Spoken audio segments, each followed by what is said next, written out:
Chat room. How we all doing today? I hope you're all doing very well. It's good to see you.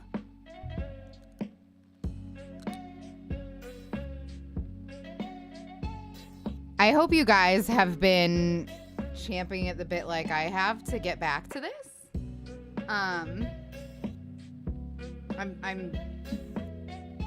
I'm pretty ready to jump right in if you guys are. The only thing I worry that we don't have enough people in here yet that like we're invested and that like we're pretty sure we're gonna be in here. So I don't know. I feel like we should wait. I'm sorry. I'm wearing the same pajamas I've been wearing for like all week. I did use the courtesy of taking a shower today, but I'm not wearing any makeup. I did not do my hair. I am disgusto. I'm gross. But we won't be looking at my face for too terribly long, I promise. Hi, Jurassic Zio. How's it going? Yesterday, one of my good friends told me I often make people uncomfortable by violating their personal space. It was a really hurtful thing to say and completely ruined our bath. Oh my god, that sounds like me. Fucking, I definitely invade people's personal space emotionally. I feel like I get much more attached to people than they get to me very quickly. And so, like, I act like we're closer than we are faster than I should. And I've been working on it through the years, and I feel like I'm getting better at least faking it, at least faking being sane. But I don't know, I just like people, man. Rana, you're so sweet to me. I don't know, guys. I don't know. What do you awful women want? What do you awful women want? No, I'm just kidding. Thank you so much for the raid. That's so nice of you, Zealous Spice. What a fantastic name. Dear Fairy and Roxanne, thank you so much for coming over in this raid. It's so nice of you guys to come raid me. We are doing Creepy Crochet, which is where we listen to a creepy thing. In this case, we're going to be watching too because it's videos. And also I crochet and you watch me crochet. And if you have any questions about crochet, I try to answer them. You love to crochet as well? Hell yeah. Nice. How are we doing, guys? Aw. I love the name Deer Fairy. I love the name Deer Fairy so much. I love it. I think that deer are just majestic and beautiful. And then fairies just always make me think of my mom because she really loved fantasy stuff. She's the reason that I am a fantasy nerd. Deer Fairy is also a pretty cool person. That is what I like to hear. I feel like I have seen your name before. Maybe not. Maybe not. I'm not sure. You guys are super welcome here, though. Also, hi, Anton. I love that name, though. Maybe it's just that, like, I'm reacting to how much I like it. All right. So I think that we are probably well and truly settled in for now. We'll go ahead and pause the music. Okay, there's like 2 seconds left. It's over. All right. And we can switch on over. Why are my transitions broken, dude? I don't know. I don't know what's going on. Hello, Zealous Spice. How are you? It's good to see you. Thank you so much for the raid. You guys have some fun names on you. Oh my goodness, Roxanne. Thank you so much for the follow. You know that that feeling that you get when you are making s'mores around a campfire and you're like, oh man, I can't wait to eat this s'more, and you're roasting the marshmallow and you get it fucking perfect and you slide it into the s'more and you're like, I really hope that this doesn't burn my mouth, and you take a bite and it's not only a delicious s'more, but it is a delicious s'more that is the perfect temperature. That is the feeling that you just gave me by following my channel. Thank you so much for being my perfect temperature s'more. Thank you. All right. I am going to get started here. Oh, Superliminal is wild. It makes me motion sick, and I'm so sad because I really want to know more about it. But I violently barfed when my partner and I played. Well, he was playing, I was watching. I project, it was bad. It was not a good time after Superliminal. But I'm glad that you guys had a good time. I'm gonna go ahead and start the tea. This is creepy crochet.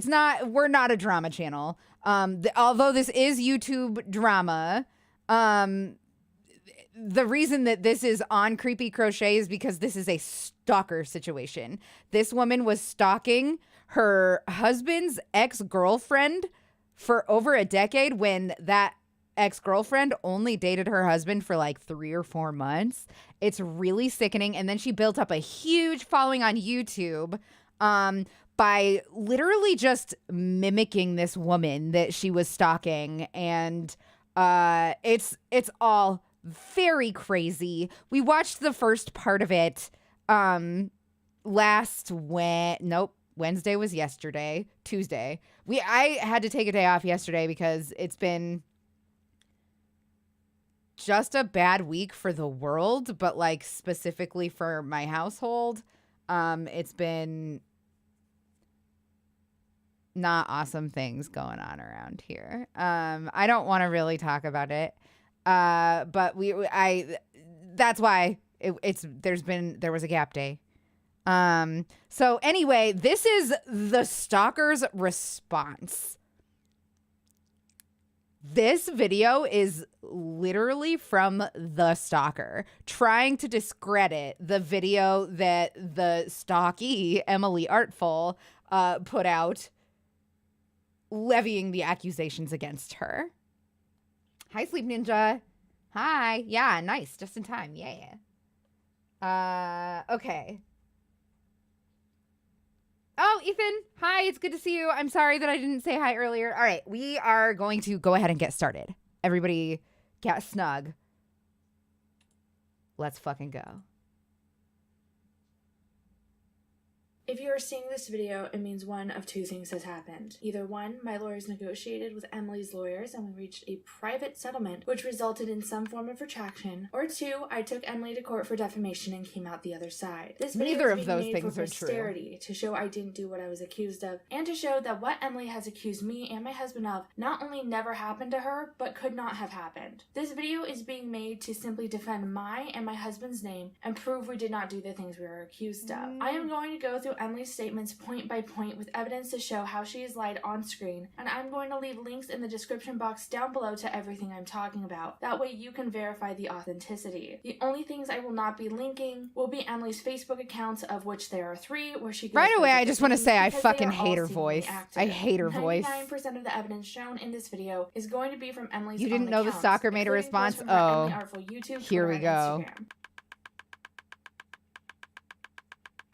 All of these are publicly accessible, all of these were found after she made these false claims, and all of these accounts link directly back to Emily and no one else. These accounts do affirm parts of her story, but they completely debunk and disprove others. I will show them in their entirety so you can draw your own conclusions. I will also be including archival links, seeing as Emily herself has stated she has deleted all her evidence involving this. Emily's narrative that I stalked her is in part right made, the fuck I away. believe, so that No, when I show proof of her, Shenanigans. Shannon. No. She did not state that she deleted all of her proof. She brought forth tremendous amounts of evidence against you. Shannon. Fuck. God. Jesus. Okay, sorry. She makes me mad. The sound of her voice is making me sick to my stomach. Ugh. Just Shannon around. God, ugh. to her own accounts, she can further claim that that in and of itself is stalking. Emily created a false narrative, so no matter what is said after, even if I debunk all of her claims, she can still claim that she is the victim. That is why I made the decision to handle this legally before I ever responded back publicly. Any person claiming to be me before this on any other account was not me. I only spoke to one person. Or you're covering your tracks for fucking self-posting like you did all over lolcow. While Emily states she deleted all the evidence, that is clearly untrue. I have found plenty of evidence that shows that what she said happened never actually happened. You're all playing of which Dark Souls was found after when she made Elden her Ring video, is out? and the majority of it is from her own accounts, meaning she had access to proof that actively went against her claims, and she purposely hid it in order to slander my husband and I. In response to being asked for any proof, bad she grammar, stated that Shan. she wouldn't lie about this because it would put her career and reputation on the line. And that My husband and me. And a former friend who physically abused me would also not lie about this, as it would hurt their public image, despite neither of them being public-facing people. I will also address them at the end as well. I will be using Emily's full legal name sporadically through this video, seeing as Emily herself places it in the description box of some of her videos, and it's publicly known. This video is going to be heavily itemized, so feel free to skip to whatever chapter of this video you are interested in. Yes, I am making a Google Doc with dragon egg dice bag. Thank you, Asuma. Description. However, the document itself is 91 pages long as of when I'm Yeah, writing fair enough. this. Fair enough, Matt. Before I go any further, I want to quickly take the time to point out how Emily talked about her relationship with Anthony on her YouTube channel prior to making this video. In her My Ex-Girlfriend Destroyed My Art video, Emily states that she has only had 2 bad relationships in her entire life, that being with a mutual friend named Sean, who she stated cheated on her, and the 13-year-old she dated when she was 17. She goes on to say this about all of her other relationships. I can't say anything about what... Now, I don't know if you guys are getting sick of me talking about my exes. I've done a few videos about my love life in general, but now that I kind of think back at it, most of my exes were awesome and cool, and I'm still friends with them, or at the very least, cordial. Now, only 2 of my exes are just completely unbearable. I have no desire to ever get in contact with them ever again, and I have had about 7 relationships of substance in my entire life. The first ex that was just a piece of shit was the one that cheated on me, and his name, we call them Sam. So I'm gonna go ahead and put an annotation for that video right here. I definitely suggest you go over and watch that. It was quite an experience. That's all I can say. The other ex is who this story is about. Penny was a beautiful, charming young girl. We got along incredibly well. She was exactly my type, both physically and mentally, or so I thought. And the only possible foreseeable downfall to our relationship at that time was that she was a little bit immature, and she was a little bit immature because she was 4 years my junior. This video obviously postdates her. Sorry, yeah, I don't like to talk over queens that are deserving of respect. Hold on.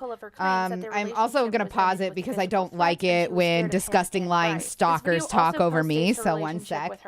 Okay, I am frustrated because I can't say, like, this is... Because of this, like a week ago is when I learned that Emily Artful and Creepshow Art even existed, let alone that any of this stuff happened. This all started to come unraveled last year during the summer. I have not watched any of Emily Artful's videos except for the one that we watched together. I will say that just because she says that only 2 of her exes are like completely irredeemable and she would never speak to them again doesn't mean that during the time of this video, 1, she knew that Anthony was like stalking her, and 2, it doesn't mean that like she wasn't talking about Anthony. Like, I don't know. I feel like Shannon is putting untruths out there and then defending herself against them. Like, I feel like she's making up what the arguments against her are right now. And that is a really huge tactic of liars who are caught. She can't say anything because Doxy is also dating a 13-year-old. That's what you were going to say, right? No, that is not true. Okay, I am going to unpause this. Her ex, from her I Dated a Sociopath video, where she said that relationship was, quote, the worst she had ever been in, and that he scarred her as a lover, as a friend, and as a person, and that she has never gone through anything as bad as that or as traumatic as that. This guy is really, really messed up, and I feel like we're cool now. We don't talk for kind of an important reason, which I will get to later. But, you know, I don't hate this guy. I don't feel resentment towards him. I more have sympathy for him. And I was really close to him at one point and felt really close to him. But I feel that closeness was completely fabricated just because he needed stuff from me. So he injured me greatly. And, you know, subject of many great songs, thank goodness. But, I'd never been hurt like that before. I'd never been hurt as a friend, as a lover, as a sister, as, you know, just pull around like that.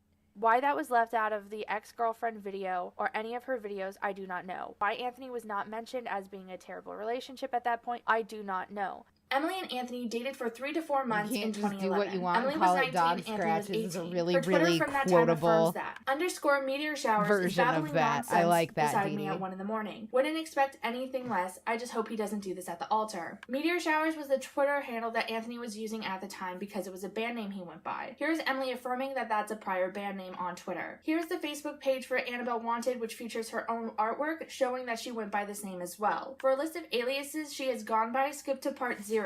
During the short relationship, Emily ended up moving into Anthony's grandfather's home. This was corroborated by Anthony's grandfather. This can also be corroborated by a blog post I'm not Emily a would stalker. make in Here's 2013, all of 2 her years later, handles talking about all how she across has a history the of moving in with her long-term boyfriends. Emily was not abusing drugs as she stated, and this is known because Anthony himself has a history of past drug abuse before he met Emily and has a zero tolerance policy for that in his life. Anthony has been sober for over 10 years. We can call upwards of 20 people who have all had the same experience with Anthony because he's exceedingly cautious with drug use. Some of these people are also mutual friends with Emily. Emily was well aware of this at the time. Okay, then do it, Shannon. Don't just say this evidence exists and then, like, assume that that's evidence and that it's good enough. Fucking call them. Get the testimonials. Put them in your video. It's not even that hard to get somebody else to fucking lie for you. You could put the effort in, like you put the effort into lying to Emily and your fucking audience for all time. Like, what the fuck? Don't just expect us to take you at your word that Anthony wouldn't fuck around with Emily because she was on drugs. Like, go fuck yourself. I just don't like Shannon. I do not like her. I don't like anything about her. I don't know how anybody ever, just the way that she talks is condescending. She, like, knowing what I know, it definitely put the stank on, right? Like, it definitely made it so that, like, she had already stigma attached to her. It's so lucky you came into this video without any bias. Well, I don't know, man. Like, just everything she said in that last video made me not like her. Even when she tries to be nice, it's obvious that is fabricated kindness. You know what I mean?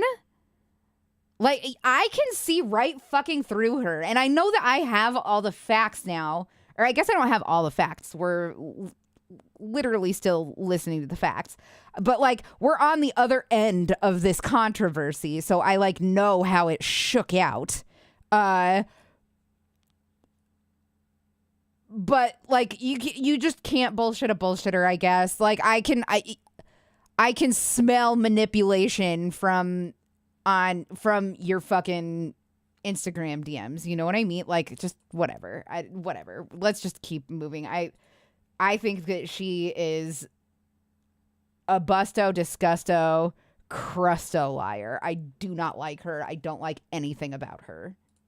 time and was not using drugs while dating Anthony. According to various social media accounts Emily ran between It's the the ages of 13 and conviction 20, Emily didn't do drugs. that Was, she is in fact, speaking very with. against drug use. She was not addicted to cocaine at 14 like she said, and she never abused drugs until after Anthony and her dated and broke up. Here's a post that she made after she and Anthony had broken up where she states wholeheartedly she's against drug use and against what Amy Winehouse had done to her body, that being all the toxins she put inside it. If she was actively using drugs at the time, this is not a statement she would be making. If she was abusing Sleep drugs at Ninja, this time, I think you're Anthony and his absolutely grandfather or his correct. grandfather's girlfriend would have seen any indication of this. There's a I think history you're of other family members 100% abusing drugs correct. in their family, and they are very aware of what that looks like, and they would not have allowed it in their home. Shut Emily the framing fuck this as up. two people attacking her over past drug use makes no sense, given Anthony's history and the fact that more than half of my extended family has their own issues with drug use, and my parents met in AA. However, when they were dating, she was dealing with intense mental health issues, of which she told Anthony. She has also posted on social media before, during, and after dating Anthony about her mental Sleep health Ninja, history, you're saying just she's right. bipolar, has BPD, was schizophrenic, has OCD, suffers short-term Like, memory loss, okay, has an I gotta inherent brain pause injury, it. and more. 3, Here are some of the 2, posts. 1. Ha, ha, ha.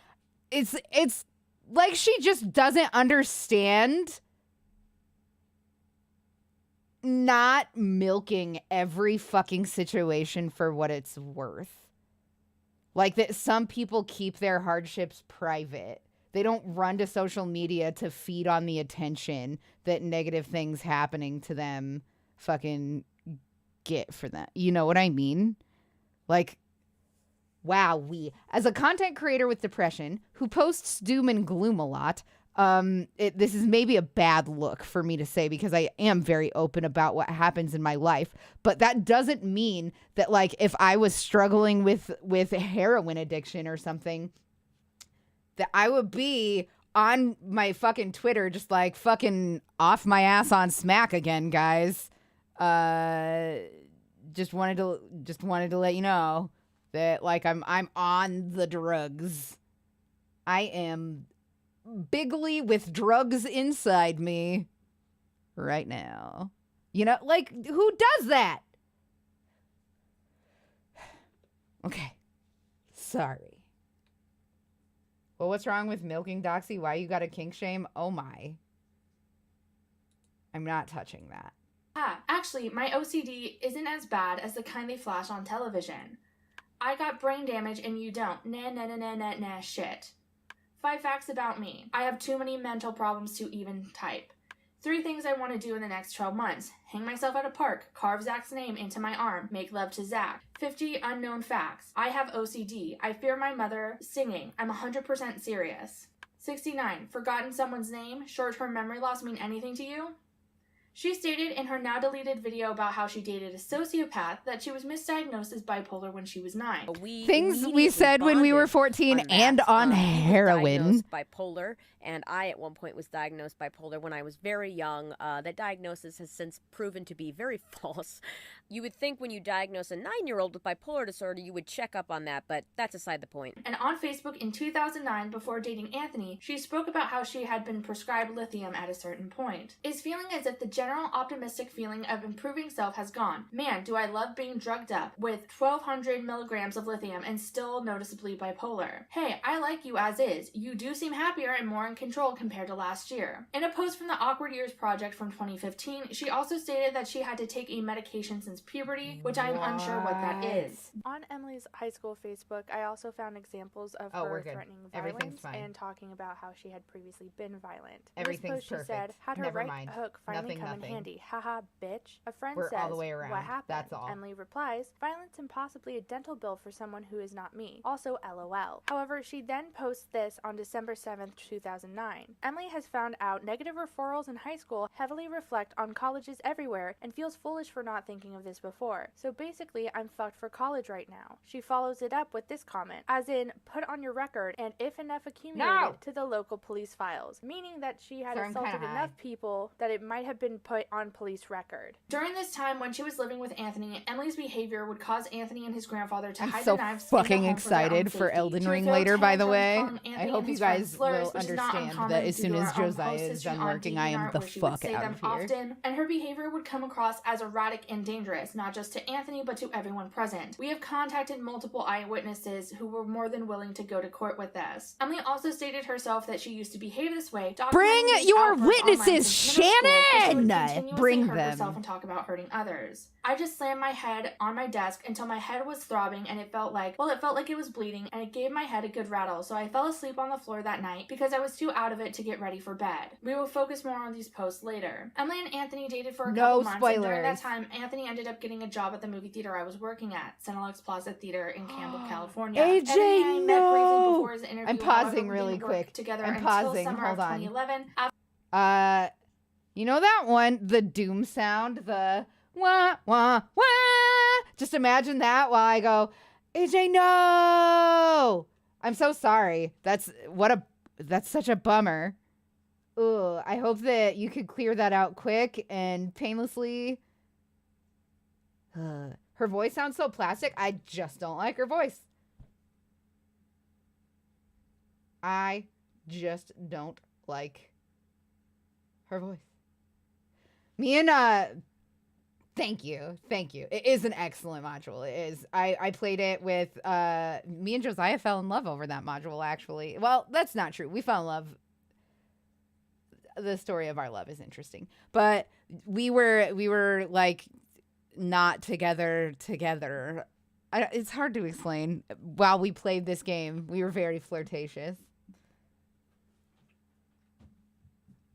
All her receipts for Emily's behavior are things that Emily literally owned up to and told everyone about. That was something that I was going to fucking say. And maybe another Doxy story time. Yeah, we played. He was DMing Curse of Strahd for us, but we did it Wild West style. And I was like a voodoo witch doctor lady named Twyla. And she was dope as fuck. I had this pouch of frogs, and I would have to like crush one. Well, I would have to kill something in order to heal something else. Essentially, it was fucking dope. It was rad. On the positive side, I make videos about monsters, so it gives me quite a fitting mood. Yeah, all right. You have to just wait it out? No! I wish you stuffy nose. Kika, come on. If you're coming up here, you got to do it. I'm sorry, my cat is being... He's letting me know that he wants on my lap without making moves towards getting onto my lap. Everybody can say hi to Kika if they want. Oh, Kika. Just say hi. Just say hi, Kika. I love this kitty so much. Okay. Sorry. What a good boy. I can't believe he put up with that. Okay, we could move forward, but like legitimately though, I think that she has so much fucking integrity and bravery, and she's genuine, and like it was so brave of her to come forward against this huge channel. I mean, I guess she's not huge, but like she was bigger than Emily's channel. It was bigger than Emily's channel, and I am just proud of her. Her peer, but like a little bit more powerful. You know what I mean?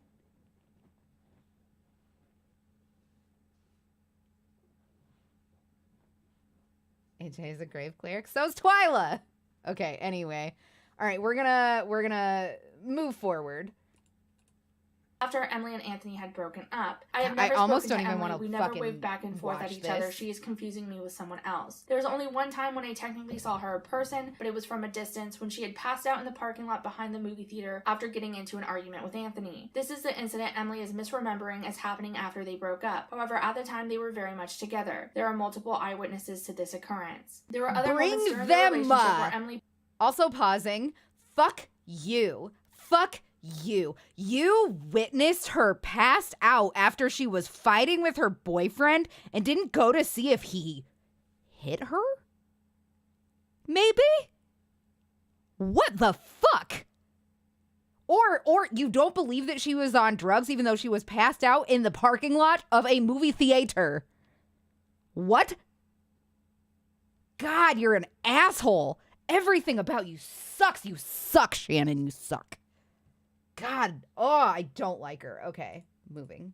He publicly I'm gonna threatened try to Anthony chill sexually out. I'm harassed just so other women, and we mad. have contacted the people who were present at that time. The relationship was short-lived, with them breaking up after a couple months. However, during the relationship, Emily took it upon herself to get a tattoo of Anthony and herself as chinchillas on her arms, with the finished word for love under it. She posted a picture of the tattoo on her Twitter page, again Annabelle Wanted. The photo is blurry, mostly due to the camera at the time, but she purposely gave the male chinchilla little emo bangs, which Anthony had. She only owned one chinchilla at the time, named Archimedes, and she did not own a female chinchilla. Though later she would get one and claim this tattoo is for that. She would say that the chinchilla was her and Anthony's I know about kid. She Emily's continued this childhood action with pets, all her but other I'm not a boyfriends after stalker, Anthony and guys. her broke up, I'm as not a seen here. stalker, but Here's I her know doing it about a year her or so after her and Anthony childhood with her ex-boyfriend pets. Carl. This is another Twitter account she had under the name Annabelle Lee. This was another band name of hers. And here's her doing so in 2015 while she was living with her boyfriend Bob. This post is still live on Instagram. Shortly after this tattoo, their relationship ended. Anthony broke up with Emily. The reason they broke up was because of her erratic behavior and nothing else. Emily You're also right, lied when she Raikudo. said how the breakup occurred, saying that Anthony's friend, who she calls Brandon, whose real name is Bryce, told her that she was a worthless whore who he was going to curb stomp and kill. Way to This dox your never friend. happened. Instead, Anthony broke up with Emily himself twice. However, Emily wouldn't listen to him and kept coming to his home, kept showing up at his friend Bryce's house, and would try to go places Anthony was going to be, including once to his work where she had to be escorted out. Ironically, she would not take no for an answer. Only because she wouldn't take no for an answer and wouldn't listen to Anthony did Anthony ask Bryce to tell her to leave Anthony alone and confirm that he wanted the relationship to end. It's also important to note that Bryce is an autistic man who loves movies, video games, and art, so much so that during the time frame Emily is talking about, Bryce would often wear Halo armor that he built himself when he was Why are out you and about. full It was on kind of like doxing your cosplay before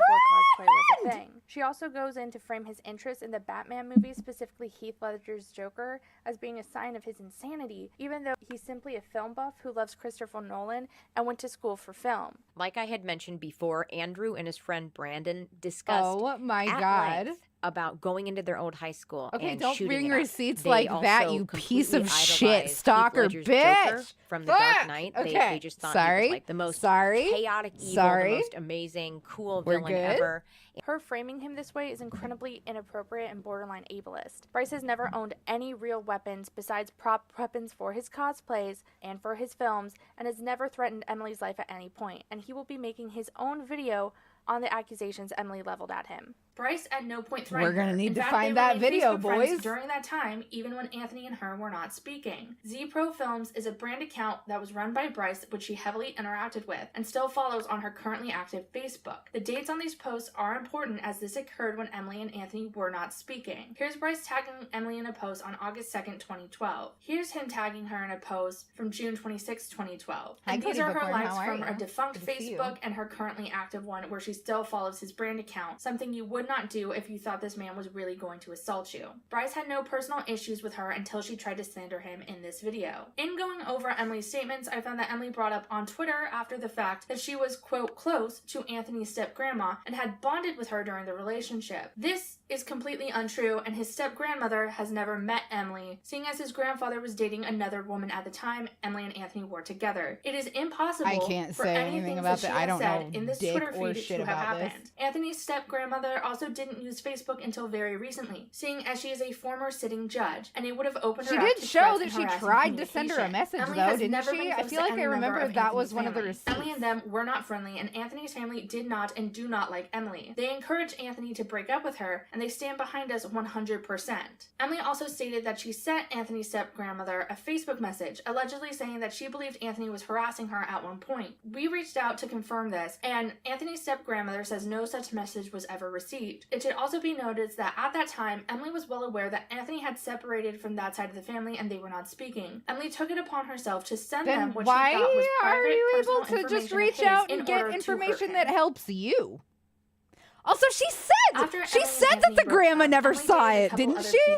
People who I both might be Anthony and I know. misremembering. There are specifically two people who she dated between when she and Anthony broke up, stopped talking, and when they reconnected after she got sober, which I will be talking about now. I agree Despite her with saying she's Ninja. friends with all her exes except Anthony, we This have chick proof of her sucks. accusing She's a plethora of her see-through. She past partners, sucks. and in some cases their current partners, of abuse as well, some of which can be found on her YouTube channel as recently as last year. The first person would be Sean. Emily made a story time about this man that is still live on her channel, claiming that he cheated on her with a crazy bitch who ended up sending her a fake cease and desist because she was so insecure about Emily. Anyway, I received a message from a girl. Let's call her Celine. Oh, and shit. Sorry, let me guys. quickly paint a I didn't picture realize of her. that I was She so off was center at there. the time, probably 18-year-old Korean girl with bleach blonde hair who fucking loved to party. Every single picture on her Facebook was of her and her bunch of fucking white chick friends doing the peace sign covered in that rave candy, you know, the jewelry that you wear to rave. I don't fucking know. But all of her pictures were like poorly lit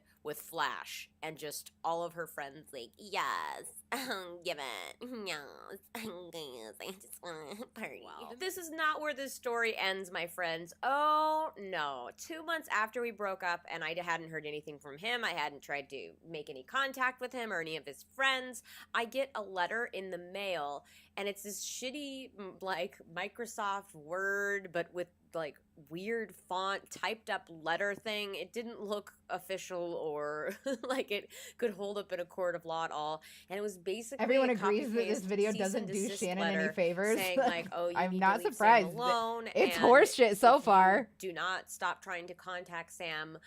He will contact his lawyer. And I was just like, wait, what the fuck? I haven't even talked to this guy in 2 months. I basically just threw the letter away and forgot about it until about a full year after I received that letter. One of our mutual friends that I remained in touch with, I like just had brought it off a whim, like, oh my God, I totally forgot about this. And they're like, oh wait, nobody told you? And I'm like, nobody told me what? So Sam didn't even send that letter. Celine sent that letter to my house. How she got my address, I don't even fucking know. That bitch was crazy. Because since he had cheated on me with her, when they got together, she was hyper paranoid that he was still talking with me, even though he obviously wasn't. So she sent a letter almost in Sam's name, just in case we were still talking. And I even just frogged after her 2 many stitches that I displays of didn't need insanity, to. he still stayed What a with bummer. her. The other guy we will talk about, we will call Carl, who she made a story time about how his ex-girlfriend was again so crazy she faked a suicide attempt and said she was going to accuse him of rape, who he ended up getting back together with and marrying. Hey everyone, my name is Emily, and today we're going to be doing a sketchbook story time about my ex-boyfriend, psycho ex-girlfriend. A few years after high school, I would think a few years roughly, I met this guy, and we are going to call him Dave. And Dave had an ex-girlfriend, and we are going to call her Vicky. Dave and Vicky had been separated for a good year. And when Dave and I met, he, made sure to let me know that he has an ex-girlfriend who has a few screws loose, was the term he used. We were hanging out one night, and he had somehow cued her into our whereabouts, or that we were hanging out, and he gets a call from her telling him that she is going to kill herself. And in her suicide letter, she is going to write that it is all his Have I been fault. fucking up? So he panics, as any fucking normal human being would. I have been. I've been fucking up. Oh no. House. I don't hear. God damn it. from I him suck at until everything. the I next suck at everything. morning. I'm sorry, This bitch everybody. Took 7 Advil. That is literally 1 more Advil than the daily recommended fucking dose. That's not going to kill you. Why it bothers me so much. And again, who am I to say if she was serious or not? But why it bothers me if she wasn't is because suicide is such a fucking serious thing. And if you are using it to trap someone, you are a psychopath and you are part of the fucking problem. After this whole problem, this girl starts harassing me on Facebook. She created 4 accounts, mind you, with her picture on all 4 accounts, but different names. Smart girl. All, pumping out those really generic mean girl comments. You're fat, you're ugly, I'm so much prettier than you, he'll never love you, blah, blah, blah, blah, blah, whatever. He calls her up, says, if you don't stop, I am going to file a restraining order to get your fucking ass off mine. So she, of course, bawls and says, well, then here's another pet peeve of mine. She says, well, then I'm going to say that you raped me. And about a year after I left him, I found out through the grapevine that they got back together and she got pregnant and now he's trying to leave, but she's furious pregnant. that And I Shannon don't just know. tried to I don't make fucking light know. of Both Emily's of these rape. stories are untrue and are oddly in line with things that Emily herself has stated she has done to her own boyfriends via social media. Carl allegedly got Emily into heroin, Fuck you, according to Shannon. her. God. However, much like Anthony, their relationship did not last long, with them breaking up in August. Shortly after that, her relationship with heroin also ended. According to I am not a stalker, guys. I just know exactly when she started and stopped doing heroin, when she started and stopped dating a guy named Carl, who, by the way, I know got her into heroin. Fuck you, Shannon. Which, in my opinion, is a Fuck lot better you. than Subsicone. Why? Because it kind of gets you dopey. Honestly, that's a terrible reason why it makes it better. And without sound too harsh, it's definitely an addict's way of thinking. Once an addict, always an addict. However, I like to be positive and constructive by adding, but you don't always have to be an addict who uses. To my followers, my old addiction isn't a secret, but I am constantly reminded every day why I'm happy being sober. My art. And I try to remind everyone at meetings that the things they have abandoned to get their fix are the things that will keep you sober when you're out of luck. And I stick to that. It's a rare occurrence to run into an otaku who is also a heroin addict. At least I'm the only one I've ever heard of. But the fact that I have stayed true to who I am throughout the coursing of this disease helps me identify more with my art. Sorry for this journal being so focused on such a terrible topic. I understand, to those who didn't know this, if you don't want to be my friends anymore. When I was using, it was a terrible thing. Sorry. But I am much happier sober and have not even come close to relapsing, so I'm happy with who I am. Oh, and by the way, 5 months sober today. That's the reason for the subject matter. To all my friends who've helped me along the way, I thank you. I can only hope to be a good friend to other addicts, just coming off their high horse. No pun intended.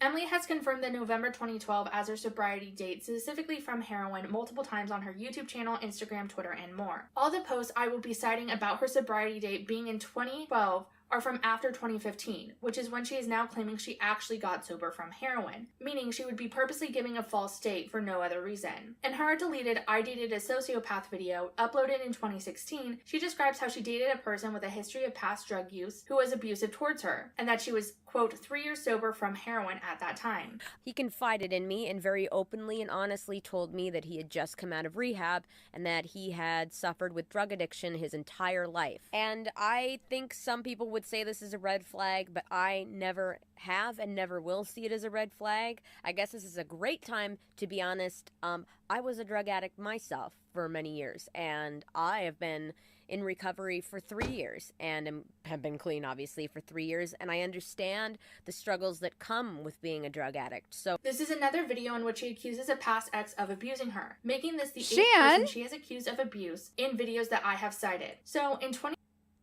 Shanny Banani.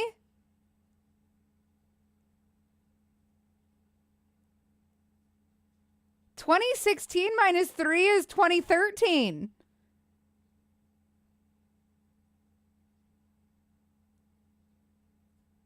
So I guess whatever you're about to say, like, if you're not if you're not a whole year off, Shanny, I know math is hard, but am I crazy? Am I genuinely crazy? This video was released prior to September 2016.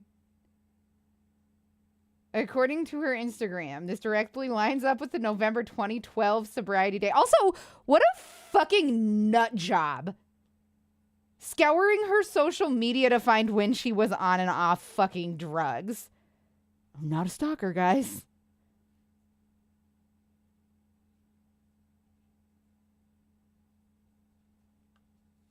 Anyway, okay, so unless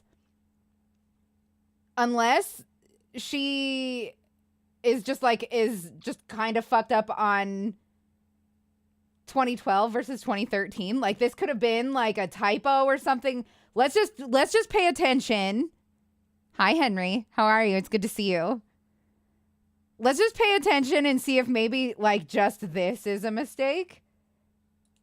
with being a drug addict. So this is another video in which she accuses a past ex of abusing her, making this the 8th person she has accused of abuse in videos that I have cited. So in 2016, when the video was initially released, Emily was stating that she was sober from specifically heroin as no, early my as hair 2012, isn't new. I just have it down. I'm just right wearing now. it she down. She also has a post on right now. Instagram that is still live, stating once again she got I don't sober have in it up. 2012, more specifically November of 2012. The post, which includes her singing an original song called "It's Not Good For You," is captioned, "When you write a song to remind yourself to keep going, hashtag singing, sobriety." It's not good yeah, for that's you, a really good sober, point. Sobriety living, isn't necessarily permanent. People backslide all the time. I will play the clip in the entirety right now because she specifically states all the 3 years in time. November, that being her sobriety date from heroin. Over and over, eternally sleeping, I just can't watch you burn.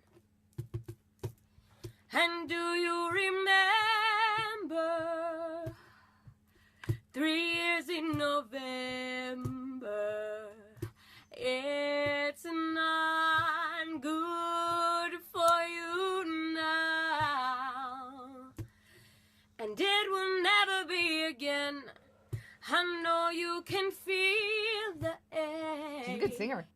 All of her posts from 2012 to before her video on my husband and I state that like she became literally sober all from this heroin video in is doing 2012. is However, in her like video against cementing myself, my Emily states that she only stanhood really for got sober Emily in Artful. 2015. If she was really using up until the year before making all of these posts, joining YouTube and writing the song, why would she not be honest and state that? Why parade around an untrue sobriety date for the past 5 years, especially when nobody was asking? In response to people questioning her, she posted these tweets stating she has documents proving that she was using up until 2015. She has never posted proof that that is the case. Since her program director has the evidence, she would have put that forward. I personally believe she's changing the date in order to accuse my husband of an assault that could not have happened for multiple reasons, not least of which is the fact that we can prove she wasn't using heroin when they were in contact. Emily only used heroin between May of 2012 to October of 2012, 6 months. I don't know her, total. guys. Here's I a barely post know from that her. time where she's commenting on a photo of heroin. During this time, she was not talking to Anthony. However, Anthony and her did reconnect the month she got sober. They tried to meet up to talk about collaborating on music, and on November 7th, 2012, Emily posted this: "That awkward moment when you're supposed to meet someone without a phone somewhere, and that somewhere doesn't exist anymore." That somewhere she is talking about is Johnny Rockets, the one that used to be in Westgate Mall in Saratoga, and that someone is Anthony. This would be the first time they were meeting up after the breakup and her getting clean. They didn't end up meeting up on this day, as seen in this post, as well as this Facebook interaction between Emily and Anthony from his now defunct account, where she states she misses him and they make plans to see each other that week. This post is from November 28th, meaning they didn't meet up until December. Emily was also dating another person during this time, as seen in this Facebook post from November 26, 2012, 2 days before talking to Anthony. When Emily was actively using prior to November, according to that same blog, she was living with her ex-boyfriend, not at her father's home. She only moved back into her father's home sometime after March, about 6 months. I know exactly where she lived at all times. I don't know her. I didn't stalk her. I had to move back in with my dad. I'm innocent. Which isn't so bad because he's kind of lonely in this house all by himself, and he loves my dogs and chinchilla like they're his grandkids. But that kind of sucks because I'm used to living on my own. And by on my own, I mean with a boyfriend. All of my roommates have been long-term BS. Isn't slang for heroin? I've never heard of it before. Also, I thought heroin was brown. To assault her while she was high on heroin, the way she stated, heroin looked like brown sugar, in that house and didn't move back like until she was 6 sugar. months into her sobriety. And she kept that sobriety date of November 2012 up until she made a video slandering my husband. I've never done heroin or seen heroin in person, so I don't know. She got clean in November, started dating a separate person, and Anthony and her reconnected as friends. They tried to meet up publicly on November 7th, but that fell through. And they made plans on December 28th to see each other in December. Around 6 months later, she moved back into her father's home, where she remained sober, according to her statements from that time until keeping tabs on where somebody lives without them knowing is not stalking, guys. After that, she would have been at least 6 months sober off of heroin. She also changed her story to state she invited him over at some point, looking to hook up, but then she was too high to consent. She then changed her statement again on Twitter to say he came over and she was so high that she was in and out of consciousness, meaning she could not have let him in. Regardless, neither could have happened. That is not what that means. Her statement about how Anthony took advantage of her is a lie. It's not the first time she has appeared to lie about I've seen cocaine up close. This is not a he said, and I would believe that is called China White if you told what me. She's claiming now, and she purposely withheld all these statements in order to slander us.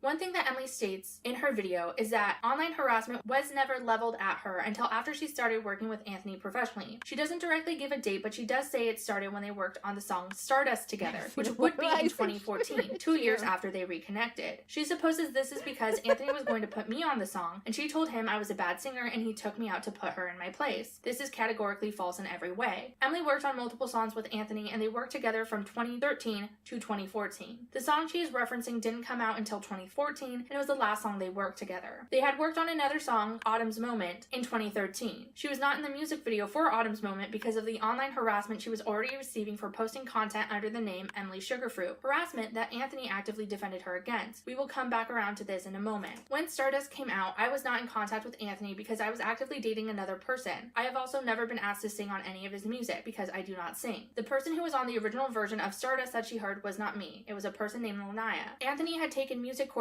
in college with her and asked her to be on the song because he liked her voice. She was also not taken off the song because Emily stated she couldn't sing or because she faced harassment. Rather, Lanaya's boyfriend wasn't comfortable with her being on the song with another man, so Anthony respectfully took her out. Anthony then asked Emily to be on the song. She was simply the second choice. Her claiming this is the first time she noticed harassment is also false, because Emily herself has written multiple blog posts, statuses, and more about how she, even before she met Anthony, was being stalked and harassed. Going as far back That's as when probably she was in for the middle school, best, posting bud. on DeviantArt under the names Gothic It's probably Kazooie, for the X, best. Gizmo Let's. X, and Clash Why don't City you just Rockers. avoid She those would often neighborhoods post about how she altogether, was being bud? harassed by a group of people, some It's who wait even went until so you far as heat to it, hack her typically accounts on a and hate to her spoon that you friends. heat up. She also Okay, did this all before right. she and Anthony started Thank you working for professionally together clearing after that she up, got Gray sober Man. in Not that I would know. 2012. Hey, On her listen, even if Facebook, you Emily do, wrote this really post on quickly, December 9th, 2012. pause. So I'm finally 3, writing something 2, about the 1. girl who pretty Even if you did know firsthand, I am no fucking judge. I don't know your life. I am never going to judge you from where you came from, where you are, as long as you are not hurting anybody and doing your best to be happy with you. Yo, bud, like, just be good to yourself and be good to each other. I am never going to judge you for the things that you've done. Well, that's not true. I'm currently judging somebody for stalking, but I'm judging them for doubling down on lying about not stalking. Not for them doing a drug that harms themselves, right? I'm just saying I'm not going to judge somebody who does drugs. I'm not. In a world where in the same week transgendered kids are under attack and Ukrainians are under attack, I can't blame anybody who wants to. I could go for a spot of heroin myself right now. Never done it, but like, fucking great time to try. IMO, Jesus Christ. PSA, don't do drugs. I don't condone heroin use. Anyway, here you go. Let's also full screen this back up.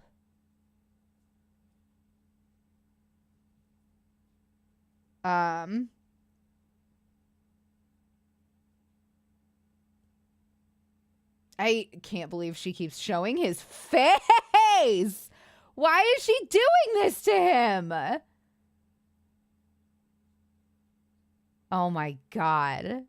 much tormented me all through high school and even after, an underclassman at that. She is a compulsive liar and ruined a lot of my relationships. She liked to flirt with my boyfriends behind my back, was commonly known for telling them lies like I was addicted to meth, I had STDs, I had the HIV virus, I cheated on them, I was a psycho stalker who was trying to get pregnant so they never leave, etc. So who's ready for a little column of me being motherfucking real? This shows the harassment she claims to be a victim of started in high school at least 3 years before Anthony knew her. I also have not found any proof of the harassment. Oh my God, I've been harassed multiple times by multiple people. Shut up, shut up, shut up, shut up, Shannon. In her life, all while no Fuck. evidence of said stalking actually exists. Of note, Show of hands, who has been, like, I'm genuinely said, curious. "Letting go is the best thing Show you of can do," hands, which goes do directly something in against chat creepy to let me caricature know, she framed yes, them. me right here.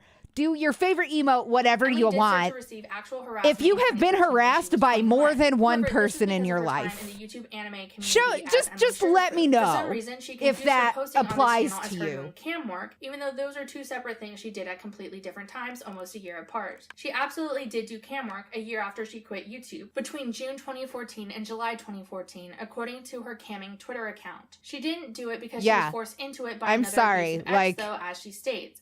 At this point, I was doing Shut the some fuck up, webcamming Shannon. Shannon, on I know not that I only exactly have something 27 that I viewers, was so I don't. doing, I'm not even a blip on your radar. But I hope you are seeing of this. I hope my you own do see free this, and I will. hope you feel so fucking A stupid. lot of that I hope you feel so wasn't, fucking but stupid that's because you are not so fucking Andrew and stupid. Shannon's fault, but Like, As she is you still are a friends with the man bad she lived with liar. while she was Stop doing even camera. More on this in trying. part Do you 5. hate Emily went by this? the name Sugar Do you Fruit on hate multiple us? YouTube channels, Instagram, Like- Facebook, DeviantArt, and 2 separate Twitters, all of which are linked below. The only accounts that have been deleted are her Ugh. 3 YouTube pages. Never been Sugar harassed? Fruit, I'm- Emily that's- Sugar Fruit, and Sugar Fruit Vlog. That should The be Sugar Fruit one was normal, her main and I'm channel, like- and her URL was youtube.com/Emily Loera. This is I'm important to note because genuinely you don't so want to say that this channel jazzed would to lead her hear being that stalked for and you, attacked but online almost for years, everybody I like in know this post has from been 9 guys. harassed. I had a YouTube channel before. I don't know if you guys knew this. I did anime reviews, and the community was just very aggressive and mean and stalkery, and it wasn't a great community. According to Emily's story, she was And I do not uploading to accept this that channel it while goes she was with the living with an territory. abusive Sure, I ex, make being videos. forced That's to not do an camera, excuse. and I then don't she was have fired to from a put job up with because stalkers Anthony and and shit. I. She stated that Fully her getting agree, that job was the AJ. only way That's out the of the look what abusive she home was in, wearing and when she was defense. fired, she was made And it's homeless. Almost every disgusting. portion of the story is untrue based on her social and Bad media liar from and that even time. worse Please person. keep in mind that You these nailed receipts it. prove That part should of be her on her story, that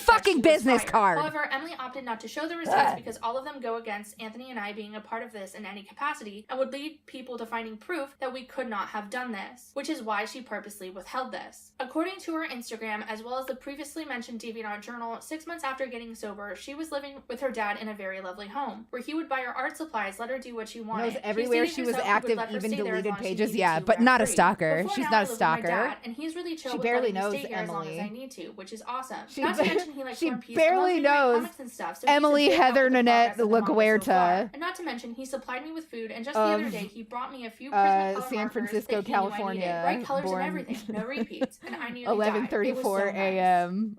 If she was abused and forced to do cam work in Of 2013, January when she was 4th, fired, the way she stated, this would be the 1980. man doing it, not an abusive ex. It should also be noted that her relationship with her father is great, according to the video she made where she talks about him driving her and all of her things to Omaha, Nebraska to move in with her new husband in 2016. It is a big thing. Moving cross country, spending 3 days in an RV with my dad and my spouse, that's a big thing. That's a big deal. And he'll be here next Wednesday. And then the plan was that he was going to fly home, and then it would be 2 weeks until I moved. He would fly back out here. My dad would drive down with the RV. And First we'd load video up the we RV watched and was we'd June drive 12th, cross 2021. country. Response by to December 31st, 2021. Hello everyone, my name is Yeah, Emily, 6 and months this later is is a a bad little bit look. of a different video. I have spent the last week moving cross country with my dad, 3 dogs, and my fiance, Mr. Artful. It has been incredibly stressful, so I really haven't had a ton of time to film a video for you guys. We can also see that she does move back in with her father from her Instagram because her room in her father's home has bright pink walls and the rest of the house has a kind of muted wallpaper. In July, she started dating someone who appeared on her Instagram in a photo with her dogs. We will I call this can't man believe Bob she for the is majority just of this video. fucking If her story about showing being forced into people's camming is true, this would be faces. the man who did What it the because she actually started to do fuck? camming while living with this man and his mother. However, I will prove this story also is untrue. On the Sugar Fruit channel, Emily ended up doing a couple of controversial things, like posting an anime review naked in a Use my bathtub. skills as Emily a states research now in specialist who 2021 has that lots she of was friends high on with heroin quite when she illegal did this, skills but to has stalk them established that way cannot better be true. than shut The them video of her down. in a bathtub I'm coming to caused a lot you of next anger in time the I community get because the fucking YouTube stalked anime community is legit. filled with mostly men who saw Then again, I'm Emily getting doing that as old. a cheap way to get subscribers and attention. It's probably over for I had a me. YouTube channel before. I don't know if you I'm guys like knew not this. I a did hot, anime sexy reviews, and the little community was just icon very anymore. aggressive and mean and stalkery, and it just So hopefully it that wasn't shit's a behind great me now. community. I was able to find this video from April 2013 that confirms what happened. This video has her full legal name in the tags, as well as notes that she did in fact do a nude review, and also notes how the members of the community were behaving inappropriately at the time, confirming the harassment she was receiving and why she was receiving it. What up YouTube, G4 Leader here once again, back with another late night video for you guys, and tonight's topic will be females in the anime community, you know, and how the niggas act when they Okay, see these sorry. females in the anime community. You Sorry. know, what made me want to talk about this shit is because I've been noticing a trend from this shit since 2009. Of the way I know what the people color were of his on father's there, walls the way are. they Totally not treated her, the way right. they talked to her. Don't mess with the Basically, stage. The thirsty ass niggas on That's YouTube. not the nudity. How ran unheard this of. By the female way, way. onlyfans.com/0doxy. With a lot of female YouTubers, you know, that the male How dare. YouTubers would hound the fuck out of these females. reviewers and shit, you know, whether they review anime, video games, etc. You know, and I feel like, why? We heard it on stream. Quick, cancel doxing. Please do not. To be that I don't want to start scrubbing these because I like reacting to them with you, but I might have to start. Oh, well, I'm gonna subscribe her. I think I'm gonna have to start scrubbing these and not giving you real reactions anymore. What the fuck do you think is going to come of this from you subscribing her? This girl, you don't know what location. Right, Kudo. That's exactly what this video smacks of. She's half naked. But anyways, it wasn't. It was a One Piece episode review from a girl, and I'm like, well, it's a female One Piece fan. Maybe someone cool like Zoe Redley. I thought she was cool. Any guy who calls women females and stuff, I don't like it either. And the bitch, it's so sterile and naked, impersonal. And I'm not even gonna tell you who it is. For one, I don't know who it is. I didn't even look up the YouTube name. And two, it doesn't help by promoting that shit because it just only substantiates the problem I'm having. What the fuck is up with this hoeing shit? Like, I'm like, it's literally, I saw the girl and I watched the whole video in the bathtub doing a One Piece episode review. And Shannon is just taking this opportunity to slut shame Emily. Why are you in the tub? What? Like, this is what you get when I don't like an episode. I'm like, so I get to see you naked in the tub because you don't like an episode. I'm so tired of this hoeing shit. Yeah, I prefer femoids.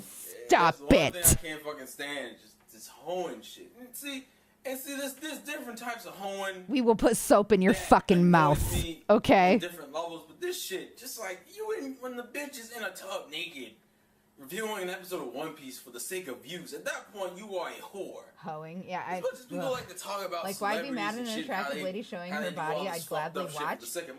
I would understand being upset about it if even less money. That makes you a cheaper hoe than the other hoes you make. If she was being overtly sexual in something that was designed for children. Made a One Piece review. And motherfuckers start losing I would be understanding then. Like me, I was like, oh, it's a cool ass video. Bitch got naked in the tub and made a video about that shit, about One Piece. Like, that's sick. And everyone else was just like, oh, I'm so thirsty and shit. And like, and this motherfuckers is like, oh, leave her alone. Oh, leave the poor bath girl alone. Just shut the fuck up. Fucking retarded, man. Oh my god, I'm sorry. Should I stop watching this video? These fucking, leave the poor bath girl alone. She was just trying to make a video. Shut the fuck up, man. Get the fuck out of my face. Guess what, you guys? An anime reviewer flipped out today, did a review butt naked. True, I just assumed she had geared it towards an older audience. Yeah, that's what it sounds like to me too. I'm agreeing with you for the most part, Sleep Ninja. Crazy. Now the thing about this is, like, we gotta be serious. I have opinions about hot tub streaming. My opinion about hot tub streaming is fucking slay, Amaranth. She had to make some moves. I left a comment. Me and Dungeon Dad in a hot tub talking about Demon Lords. You're gonna kill. I'm going to straight pass away. She says it right there in the video. So that Dungeon Dad. Like private message, I wouldn't even say. You're very handsome too, AJ. Don't get me wrong, but it's a ploy so she can get who that Dungeon Dad. And guess what? It's going to work. Let's be real. I'm all bothered. Somebody butt naked. I wonder how big Shannon's nail collection is now. I'm sure she collected all of them since 2013. I have no idea what you're talking about. Not really going about it in the right way though, but it's just I you still didn't make don't it this far into the video. I'm pretty over it. We're just listening to Shannon. Shannon is using this as an excuse to play as much video as she could find, slut shaming Emily. And to be honest, it's disgusting. It's like, this is some pick me girl shit, is what it is. Like, she thinks she's being a mega mind, but like you can see exactly what she's slut shaming. Like, I mean, I don't like. I really. The fact that Creepshow thinks using these vids is helping her case when they're being slut shaming and dodgy. But I've heard stuff like she's been involved with certain kinds of narcotics. She has like a hero stay kind of job choice at the moment. If you get what I mean. like Bushido knows what I'm talking about, but he just doesn't want to say it out loud. Like, Bushido, why don't you just say it? Because I don't think I can. You know it's bad when Bushido don't say ain't nothing wrong with a caboose, AJ. We're not gonna expose people's personal life shit. I don't know what sugar fruit does. Bushido, you know what I'm talking about, but you don't even like. If it's that bad that Bushido doesn't want to talk about it, I guess we might as well step off. Yeah, but Like if the king of everything that's horrible doesn't want to talk about it, that just shows it's kind of that, you know. makes me thirsty though. I mean, she does. She does look tasty, man. She looks tasty. Yeah, she does look. That's why I named Sugar Fruit. Come on. She isn't even getting quality or reasonable like sources to prove her point. It's all knee-jerk reactions to Tubstream anime review, which these guys aren't any better, I guess. They're not even talking about anime. They're talking about a girl reviewing anime. At least she was fucking reviewing the anime.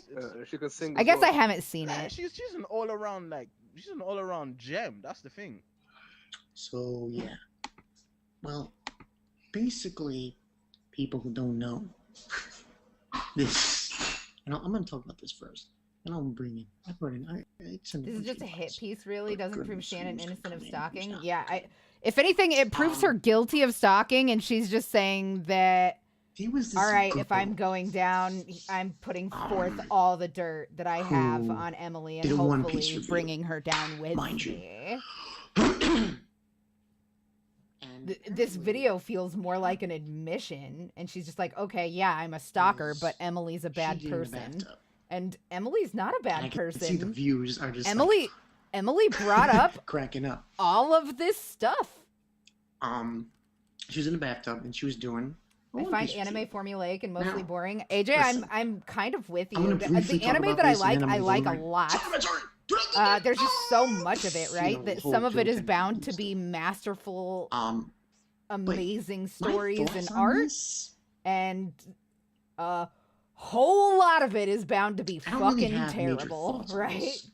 I mean, everyone and their fucking grandmother did a video on it, and Joe when he invited her and we were talking to her, and I was like, all right, yeah. I mean, the girl said she was on some kind of medication, and I'm like, damn. You know? So, you know, what I can't believe this is how bad audio equipment used to be. You can do whatever the fuck you want. Like, on your people YouTube were channel. just okay with this You really can. quality of as long as it's not copyrighted material. Audio and as in long their as you're not showing videos. intellectual.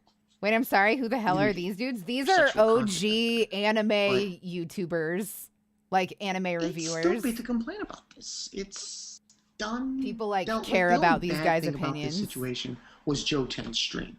I personally think it's fucking horseshit. What you mean, femoids don't like anime? There was no I'm reason for telling you, you are You know, it wasn't about like- it was to just people in the be comments. It was, you know. run through with a switch, boys. We are not from a group formed. We got Panda, who got Forever. Got the Oh my god, I'm so sorry about the fucking. So okay. a lot of people sent me this video. I'm gonna out on the tube. get- Sent me this video of a girl that's naked. I'm going to skip to the end of these, all this YouTube stuff. Wait, Yeah, a guy put okay. it up? Is it? I'm not going to play any more of that YouTube stuff. We're moving forward. There's too much. There were so many slurs. What the fuck, incel community? Thanks. How many of these videos did Shannon collect? Damn. Like, yeah, but she's not stalking her. Like, I mean, it's not, you know, that's nothing. That's just normal for somebody that your ex dated a decade ago for a couple of months, right? To save stuff like that. That's pretty normal. I have just folders of this shit on all of Josiah's ex-girlfriends from high school. All right.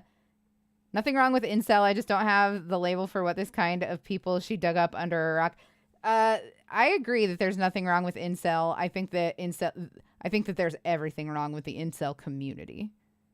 I think there's nothing wrong with an individual incel, but I think that it's very obvious that everywhere that incels gather, bad stuff happens.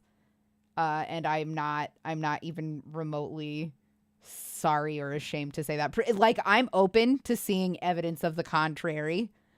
But I am pretty sure you cannot prove me wrong. I have great sympathy for incels as individuals. I have none for the ones who get together and decide that they're going to shoot up colleges. Anyway, 3, 2, 1. Did a different video because I watched the one on her channel. As you can see, Anthony asked me if I've seen Emily's video yet, and I said no, and then said Kevin hasn't sent me anything in a while. I say that because Kevin, aka Coultergeist on Twitter, would watch her channel and would talk about her YouTube videos to me, knowing that Anthony used to date her. But you already have footage, what are you going to do? Oh, there's one of her dancing for like 10 seconds in a bra. People are just doing the internet bully thing. We didn't see the one on her channel, what do you mean? We are shooting with a new person tomorrow. We already had stuff with Emmy, and now we have to throw it away. This little fucker's spam video is fucking with our goddamn production, and I'm fucking pissed. We were supposed to do a shoot with Emmy tomorrow, but now she's kinda disappeared. Luckily we found someone new, but I'd like the shit to run smooth and not waste my fucking gas and our fucking time. I don't really care if these upper middle class Bay Area fucks want to feel entitled and knock their shit around in their craft, but it's really irritating when it comes to wasting my time and money that I do not fucking have. Holy shit, that's really messed up. I mean the other channel, the second one she has, Emily Sugarfruit. Wow, that's really messed up. Is she okay? I mean, at least you have a replacement for her, but it's still messed up. But I think she posted one under her channel too. Fucking hell, that person has too much time on their hands to be fucking with someone like that.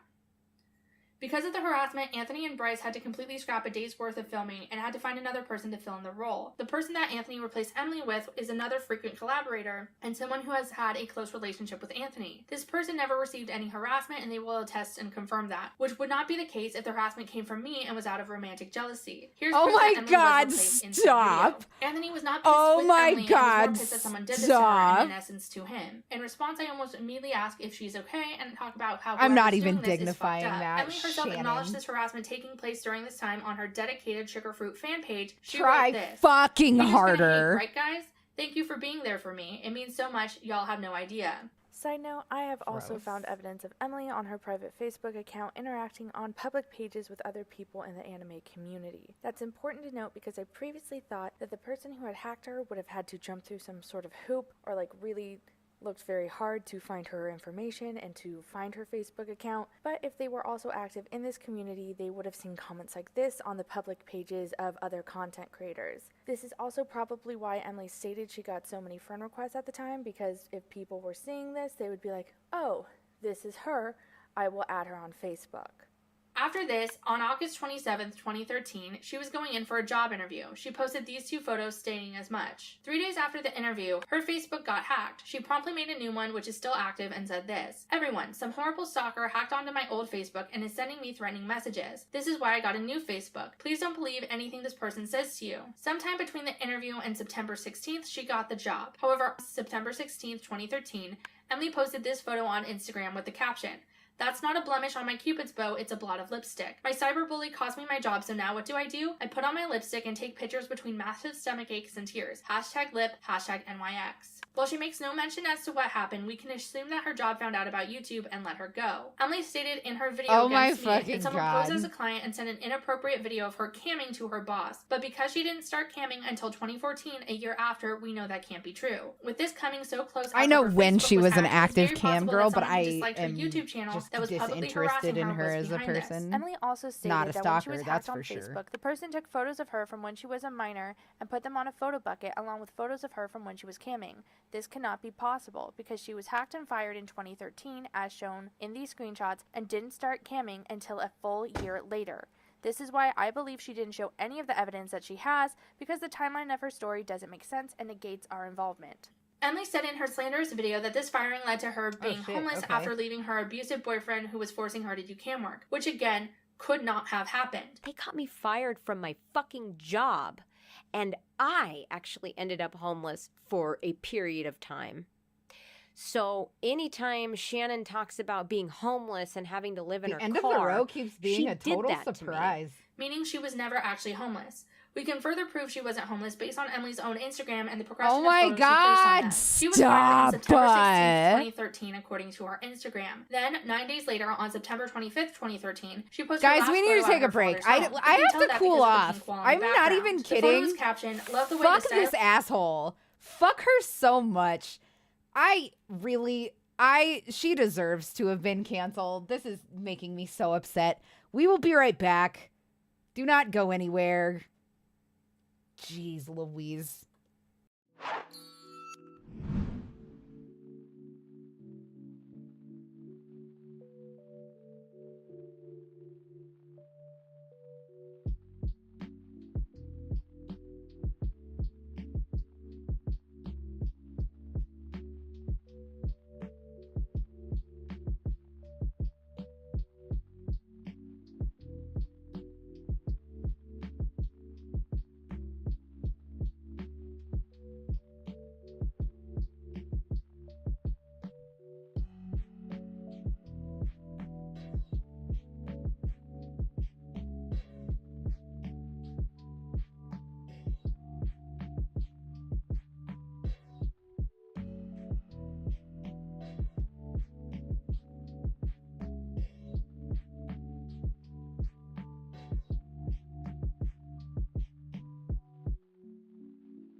Hi everyone, I'm here kind of. Give me a second, I'm so sorry.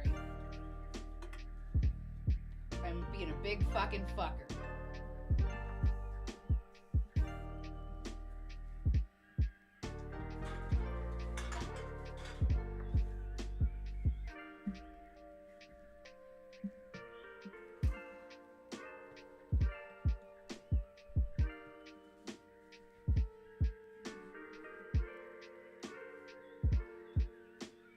I hope you don't mind. I got myself a snack. I have broccoli in the fridge and it's gonna go bad if I don't eat it soon, so put some lemon juice, salt and pepper on it. We're gonna snack.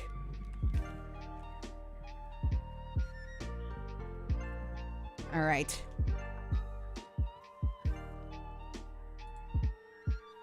I'm just gonna go ahead and pause this. There's still over a minute left of this song. That's not true. It's under a minute. It's under a minute. I don't know why I said over a minute, because that is not true. It's like I was thinking under and then said over. I don't know why. Sorry. Okay. Are we ready? At least it's not kale. I really like kale. I don't like it as much raw, for what it's worth. I love broccoli, though.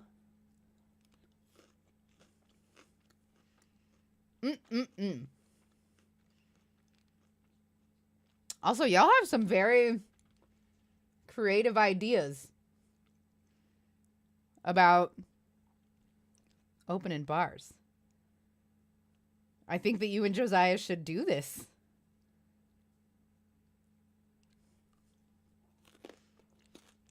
Do I share? If you can reach, you can take as much as you want.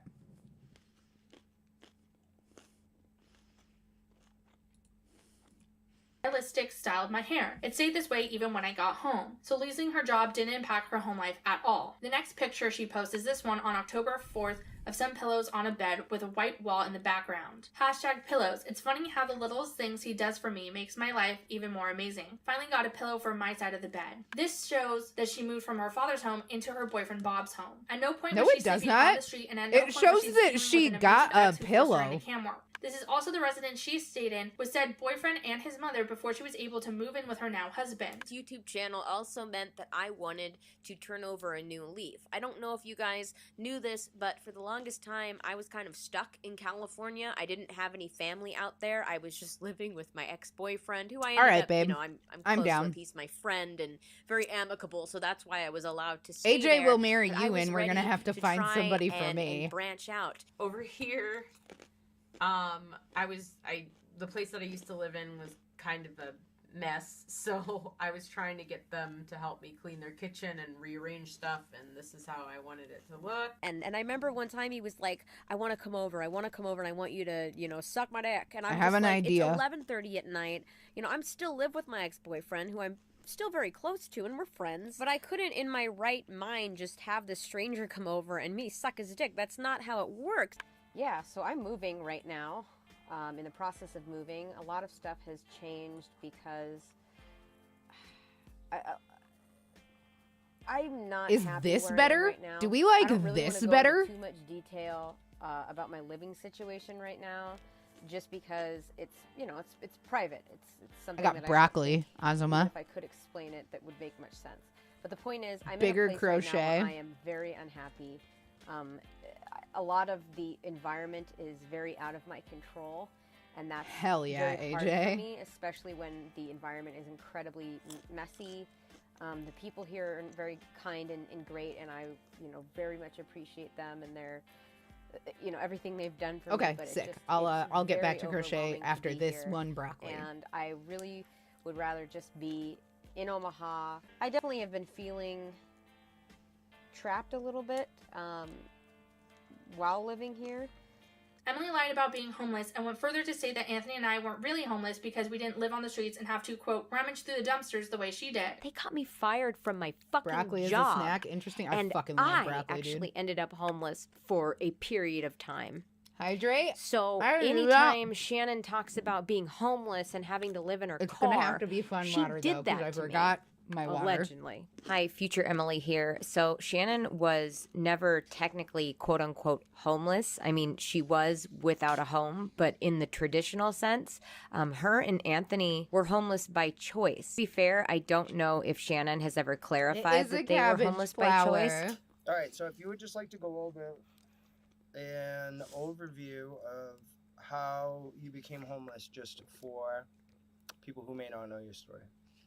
Hard-boiled eggs rule. So, basically, when I became homeless, I genuinely thought it was going to be like a really short-term thing. I wasn't super, I wasn't the type of person who like looked up. Hey, but you know it's on my fucking bucket list to build a clipper ship by hand.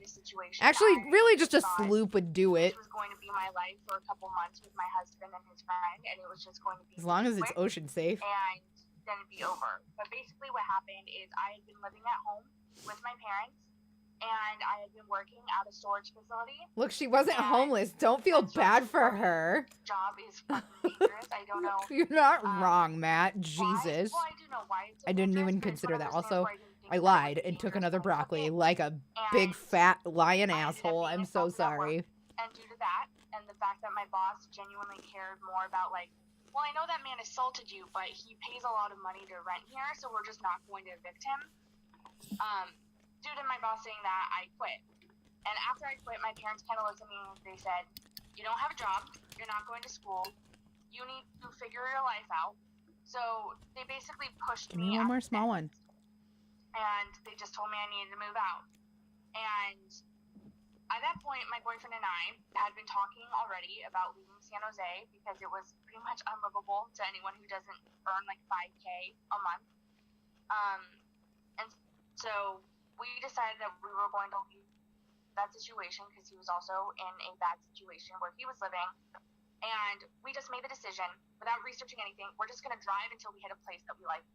Basically, I should probably fix the Zoom here. Give me a second. If we don't like Portland, we'll just keep driving. And it was this kind of mystical, naive idea, which I wouldn't recommend to anyone. It's a very whimsical way of living, and it was not smart at all to do.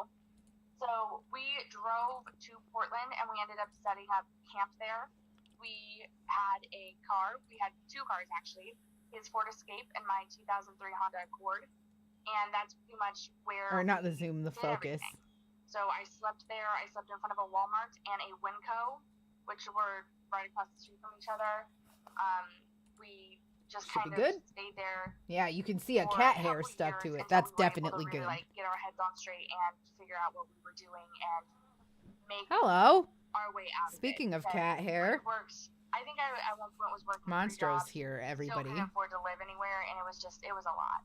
Basically, hashtag van life. I have always been open about how I became homeless because of the fact that I did not want to accrue more debt, which is a very valid reason for someone to become homeless in the first place. In fact, in my interview with Less Than a Home a couple years ago, I spoke to other homeless content creators who were doing the same thing. Emily feeling the need to lie about this in order to invalidate mine and my husband's struggles is incredibly disturbing.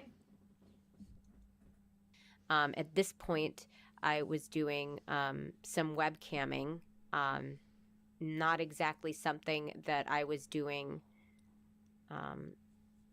of my Monster, own you gotta free get will. comfy, bud. I can't start a lot crocheting of that until he wasn't, relaxes. But that's not Andrew I'm sorry, and give me a Shannon's second. fault, but Emily moved in with Bob in October of 2013, and according to her dedicated Twitter for her porn account, she started cam modeling on or about June 12, 2014, and was only active until July 28th that same year, which is a little bit over a month. This Twitter only accrued 10 followers, and her posts had mostly no likes. Emily also shit-talked Bob, her boyfriend, on this Twitter, like in this tweet where she says, "Hate my roommate, he's such a fucking prick, hashtag need a new life." She spoke on YouTube about having to share a bedroom with him after they broke up in her I Dated a Sociopath video, so this comment is absolutely about him. However, he wasn't her roommate at the time, he was her boyfriend, as we can see here from her comment on a photo of him.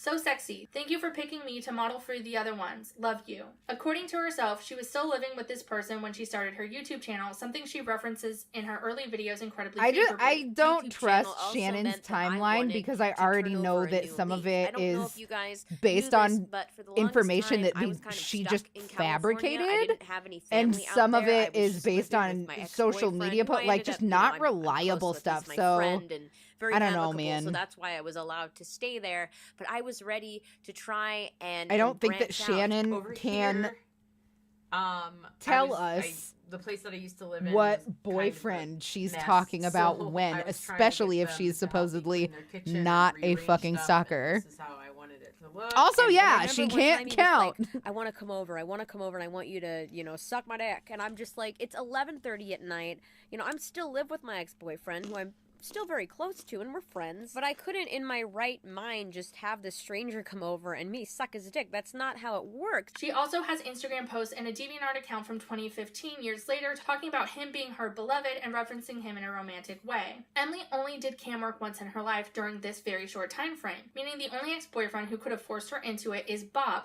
while they were living together with his mother in a one-bedroom apartment. However, seeing as she herself sees him and his mother as her children's surrogate uncle and grandmother, this is doubtful that was this amazing. actually happened. Despite this, he's currently on Reddit and YouTube defending her actions, not knowing she's accusing him of this abuse. Emily said she started getting Facebook friend requests from people she didn't know I didn't in even 2014 when consider she that, started Matt. working You're with so Anthony smart. professionally, and said it was all Anthony and me. And again, you know, Andrew and potentially maybe Shannon did everything they could to try to find out where I was working. For some reason, they knew it was at a restaurant, a specific type of restaurant. So they literally, like, copied exactly Is she still one of my slut-shaming friend's her? Facebook Oh, big accounts, style. took the Yeah. about information, Minky. all of their pictures, and Monster made ho, this other kitty, kitty. Facebook account. And I'm sorry, my acted like, cat "Ooh, is my desperate Facebook for got attention deleted, right Emily. now. Like, can you add me Are you again?" all right, And my bud? dumbass was like, "Okay." And Was so Sparta mean oh to you, my God, maybe? I want to scream at my past self. Sometimes But I Sparta accepted is the mean friend to request, Monstro. and then of course So they he post, goes and finds a friend. "Hey, does anybody know of any really cool this specific type of cuisine restaurants in this specific location?" And at that point, I'm like, "You are not my friend." And That's so I true, blocked them. I Matt. knew right away that they were trying to find That out is where I worked. They true. wanted to try to bait me to be like, "Yeah, I work here," so that they could call and get me fired from another job. However, after she got clean in November of 2012, she and Anthony became Facebook friends themselves, meaning that he wouldn't have needed to make a fake account to get information on her the way she says. She debunks this claim herself without realizing this on Twitter by showing their Facebook messages from this time, where she directly tells him where she is working. At this time, I was dating someone else and not speaking to Anthony at all, meaning any jealous motivations I would have, according to Emily, would be gone. Emily says her Facebook was hacked and nudes from when she was a minor were taken off of it and placed onto PhotoBucket publicly. PhotoBucket doesn't allow nude/lewd photos on their site, so the likelihood of this happening is slim. PhotoBucket's There are policies beheading are videos on actively very YouTube and anti-nudity. Facebook, Emily bitch. also lies and withholds evidence, which leads me to believe that this never occurred. I can prove that her Facebook was hacked from the screenshots from her own currently active account. However, these screenshots go against the story that she was hacked when she was doing Yes, cam it work is, in J-Rod. 2014, and that Anthony or I had anything to do with it. She purposely withheld the evidence in order to slander my husband and I and make it look like we had anything to do with this. She also doesn't show any proof of her account being phished, which would have been done via email, which she says she still has access to. She says the location of the hacking/login attempt was in San Jose, but she, quote, didn't think much of it because all of her friends were from San Jose, so it could have been anyone. The other IP that I was referring to, the one where I was just like totally oblivious that it was Andrew, I was like, I don't know, it's such a big city. Who could it be? The email Emily stated was used to hack her Facebook was, "Why do I have to do this 22?" With the email that they had managed to switch out my email for on the Facebook account. And the I have never email, had if I that remember email, correctly, so it was, couldn't have been "Why me." do I have to do this 22 at Fuck. Gmail? Or 44. It was a double number. Which is attached to a YouTube channel called Reno 2200. This account was active up until a year ago, posting gaming videos, meaning the person behind this account is most likely the person who hacked Emily. Neither Anthony and I have anything to do with this account. Emily states on screen that she was also working as a, quote, professional makeup artist at this time, and that Anthony and I lost her a huge client because we allegedly wrote a negative review saying all her brushes were dirty and she was unhygienic. She later disproves this herself via Twitter. She contradicts her original statement by showing the screenshots of her conversation with Anthony, saying she's about to start work as a makeup artist after she gets her certification. But then, in the tweet itself, states that she never actually got her license and simply advertised herself on social media and got clients via Craigslist. Meaning that there would be no way to leave a negative review for her services, seeing as she only got clients via Craigslist and social media where reviews reviews cannot be left. I also found the social media she is talking Reviews about that can she used to showcase her 1,000,000% makeup be on, left and it's on social media. theretroface.tumblr.com. The screen name, The Retro Face, was her original URL for her current YouTube channel. If you go to youtube.com/theretrofaceyt, it goes to the Emily Artful channel. She only posted to this blog 5 times for about a month between September and October 2014. She was always the person featured and never showed any client work besides her doing a sugar skull on her boyfriend for Halloween. This would be 2 months after she stopped doing cam work. And I could meaning she only would know have this been from homeless not at the time, being a according to her stalker. own story. No negative reviews are left anywhere on this blog, and most of her posts have 0 notes on them. I couldn't find any other social media with this name on it besides her current YouTube channel. However, she did have a makeup YouTube channel that was never uploaded to, that was made January 2014 under the name Emily Way. Emily mentioned in her I Dated a Sociopath video that she worked at a beauty supply shop at this time. I worked at a salon that was adjacent to this fancy bar where he worked, and every so often me and my boss, she would come pick me up from work and we would go next door to this bar and drink. Now, I don't know if y'all know this, but I currently live in the San Francisco Bay Area. This was a salon boutique store. How does she we know sold Emily never got professional certified? products. She to was the saying public, that so anyone could come in Emily and had buy tweeted professional that she product, didn't like get certified. any kind of hair care. We had makeup and little goodies too. And then we had a salon in back. And I actually live, if you guys didn't already know this, I live in the San Francisco Bay Area in California. I had to come to downtown Menlo Park and stop at this place called Off the Grid. They go up and down the peninsula. Which was Peninsula Beauty in San Mateo. This was confirmed by the fact that Emily used a company branded pen in her $10 art supply challenge video, which is still live on her channel. This is further confirmed by the Peninsula Beauty Instagram account from a post of September 2015 of her artwork with lipstick swatches on it. I then went and I found the Yelp page for this establishment and found that there are no reviews naming Emily, mentioning her doing makeup or anything of the like. Meaning at most you can prove that she was a sales associate working at a makeup store. Not a stalker, not a stalker. You smell different when you're awake. Positive ones. So Shiana C. over 6 years ago said, "The ladies here are always nice and helpful. They always ask if you need help, even if you're running in to grab I live a in nail the polish. area, could However, mean yesterday, anywhere. Yeah, I you're did not need wrong, help on dude. some hair care questions. See you She later, had Henry. Have a good conditioner night. Hair mask. Had a super Thanks for knowledgeable hanging. young lady helping me.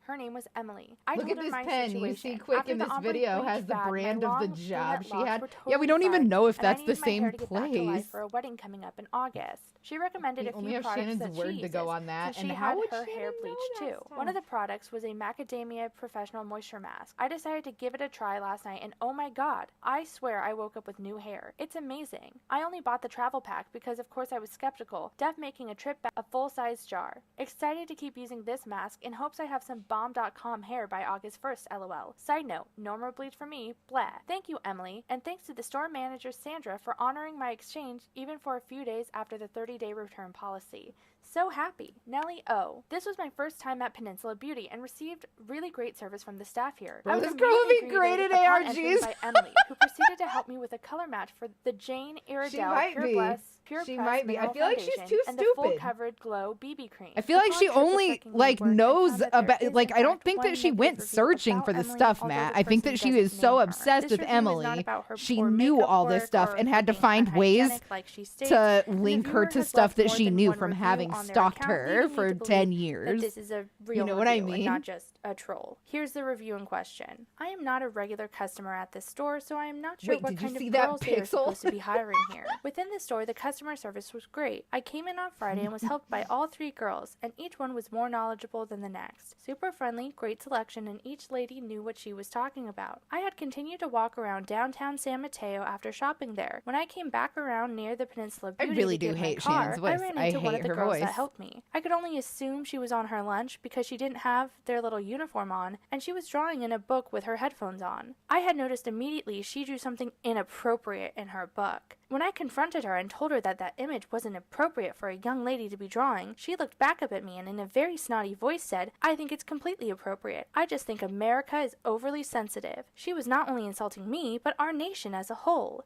She had long black hair, tattoos, glasses, and looked of either Eastern European or possibly Asian descent. I did not get her name in the store, but I advise you not to interact. This will not deter me from shopping there, as my experience in the store was more than 5 stars.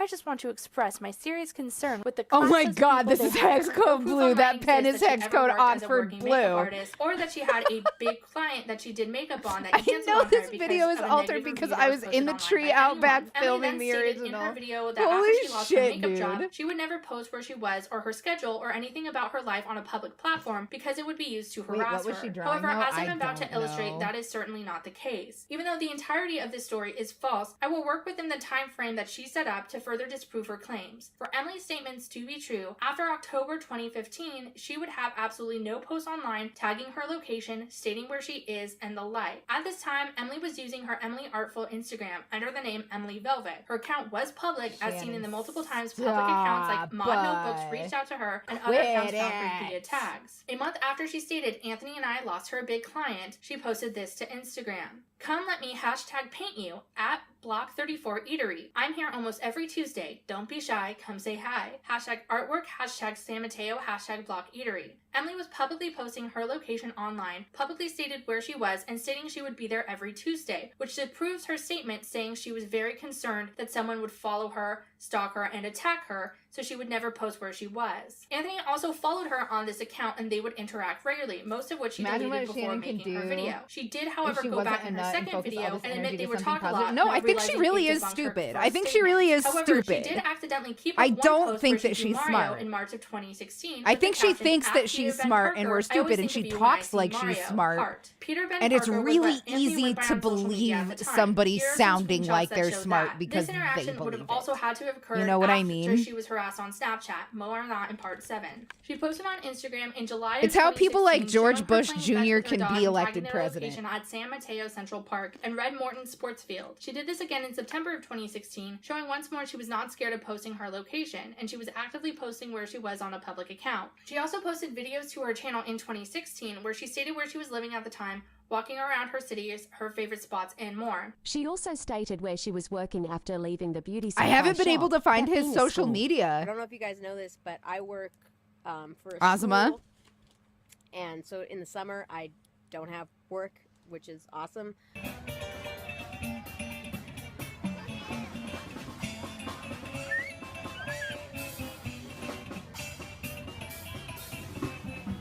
I had to come to downtown Menlo Park Her and tenacity? stop Okay, at fair this enough.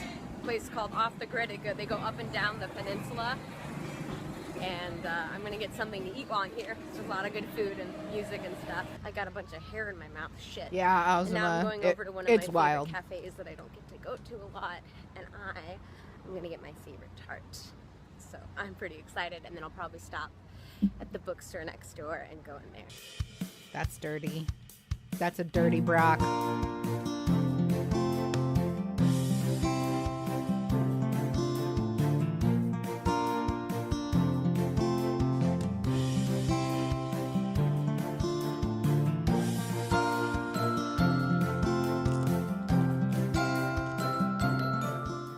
This is tarta. God, they're so beautiful. Look how fresh those berries are. Yummy. I is happy. Now, I don't know if y'all know this, but I currently live in the San Francisco Bay Area. She shows the fronts of multiple buildings inside various spots and states she goes there all the time. This goes against what she said she did in her original video. In other videos, like her I Dated a Back to Sociopath crochet. video We and can her do Scariest this. Customer Ever video, she talks about where she is working. She was never scared of being stalked or harassed, as all her social medias now show. Proof exists to show that she is lying. No proof exists to show what she said happened actually happened. I was 100% convinced that this person, Andrew or Shannon or whoever, was in my city. And then they say, I have prolonged fits of daydreaming at times. Just this really, and I know it may not seem scary to some people, but to me, this is so messed up. I 100% believe that this person was in my city looking for me so that they could kill me. Like I had mentioned before, Andrew and his friend Brandon discussed at length about going into their old high school and shooting it up. They also completely idolized Heath Ledger's Joker from The Dark Knight. They just thought he was like the most chaotic evil, the most amazing, cool villain ever. Andrew had discussed donning a mask, kidnapping the people who made fun of him in high school, and torturing them this is what was coming to the forefront of my mind when I was receiving these Snapchats. Now, I don't have a screenshot of this, but I did send a message to him saying, do not come to my home. I have a security animal, which is 100% true. Osa is not only an emotional support dog, she is also a trained security dog. I also let him know that I have a gun in the home that I have access to and that I know how to use. And that if he tried to hurt me, that I would be forced to have to defend myself. And at this point, I have the gun. Like, I had the gun out and ready. I was fully prepared for him to come to this house and to hurt me. Here's an infographic for ease of understanding. Emily Why did she post this video? But implies that it happened Why before did she spoke Shannon to post Anthony this via video? Twitter. But we can prove that this could have only happened in 2016 for her story to be accurate because they make reference to her YouTube channel, which she didn't start until 2016. I wish according that to her too, video, bud. I'm so 2016 sorry. review. This horrible experience led me to this YouTube channel. I started this YouTube channel because I wanted to start over. I wanted to go back to basics, to my roots, to what I knew I was good at. This YouTube channel Can we was a roll back way and for check the me chart? to Sure, come sure, on sure, here sure. One and sec. be silly and goofy and not feel the pressures of everyday life. It would also have to have happened. Pause. Let me, I'll make it bigger. Let's do this. Yeah. You want to see the chart.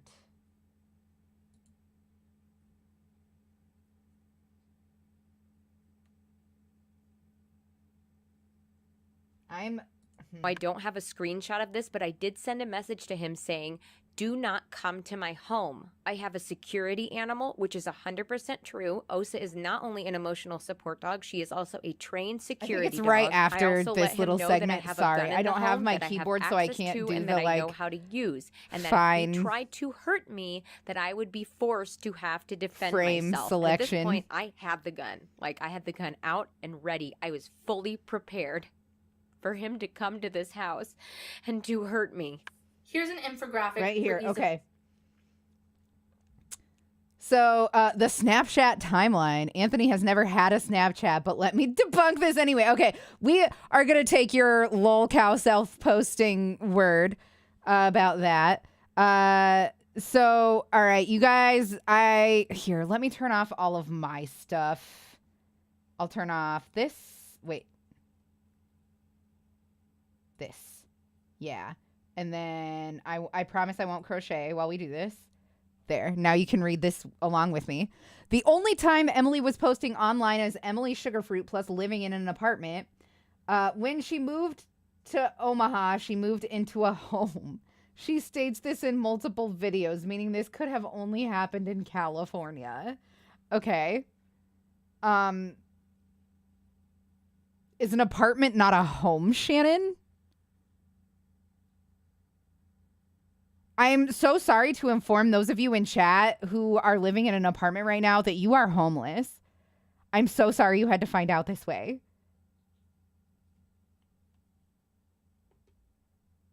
Anyway, May, Snapchats mentioned Mother's Day, so it had to have happened after May. When she could have gotten the Snapchats, but probably not. Okay, I don't know what this is illustrating. November 16th, that's my birthday. Sorry. Posts promoting her Snapchat on Instagram, something you wouldn't do if you had a traumatic experience that caused you to pull a gun in fear for your life. Shut the fuck up, Shannon. She's a content creator. Homeless but apartment full. Oh, fuck.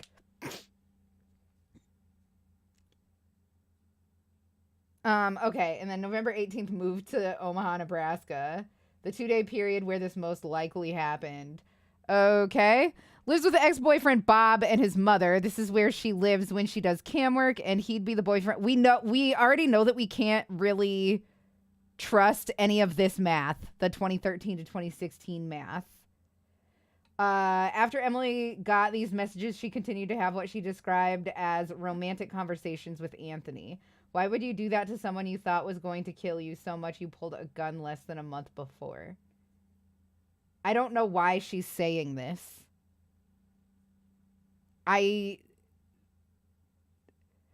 Yes, she has said that she has had romantic conversations with him since the breakup. And she has said that she thought that Anthony was her stalker. And she has said that she got Snapchats from her stalker. That doesn't mean that that was all during the same, 30 seconds of existence, Shannon. Shannon, Nanan, Bonanan. Try harder. Of understanding. Emily doesn't state when she got the messages from Snapchat directly, but implies that it happened before she spoke to Anthony. Shannon, This only happened in 2016 for her story to be accurate, because they make reference to her YouTube channel, which she didn't start until 2016, according to her video 2016 in Review. This horrible experience led me to this YouTube channel. I started this YouTube channel because I wanted to start over. I wanted to go back to basics, to my roots, to what I knew I was good at. This YouTube channel was a way for me to come on here and be silly and goofy and not feel the pressures of everyday life. It would also have to have happened before she moved in with her now husband, giving that in her boyfriend tag video, she talks about how she was moving from a small apartment into a large home. And I actually live, if you guys didn't already know this, I live in the San Francisco Bay Area in California. So it is a 1,700 mile difference, but in 8 months from now, I will be moving here into this house. We are actually filming in my little art room thing. Yes. Yeah, so I'm moving right now.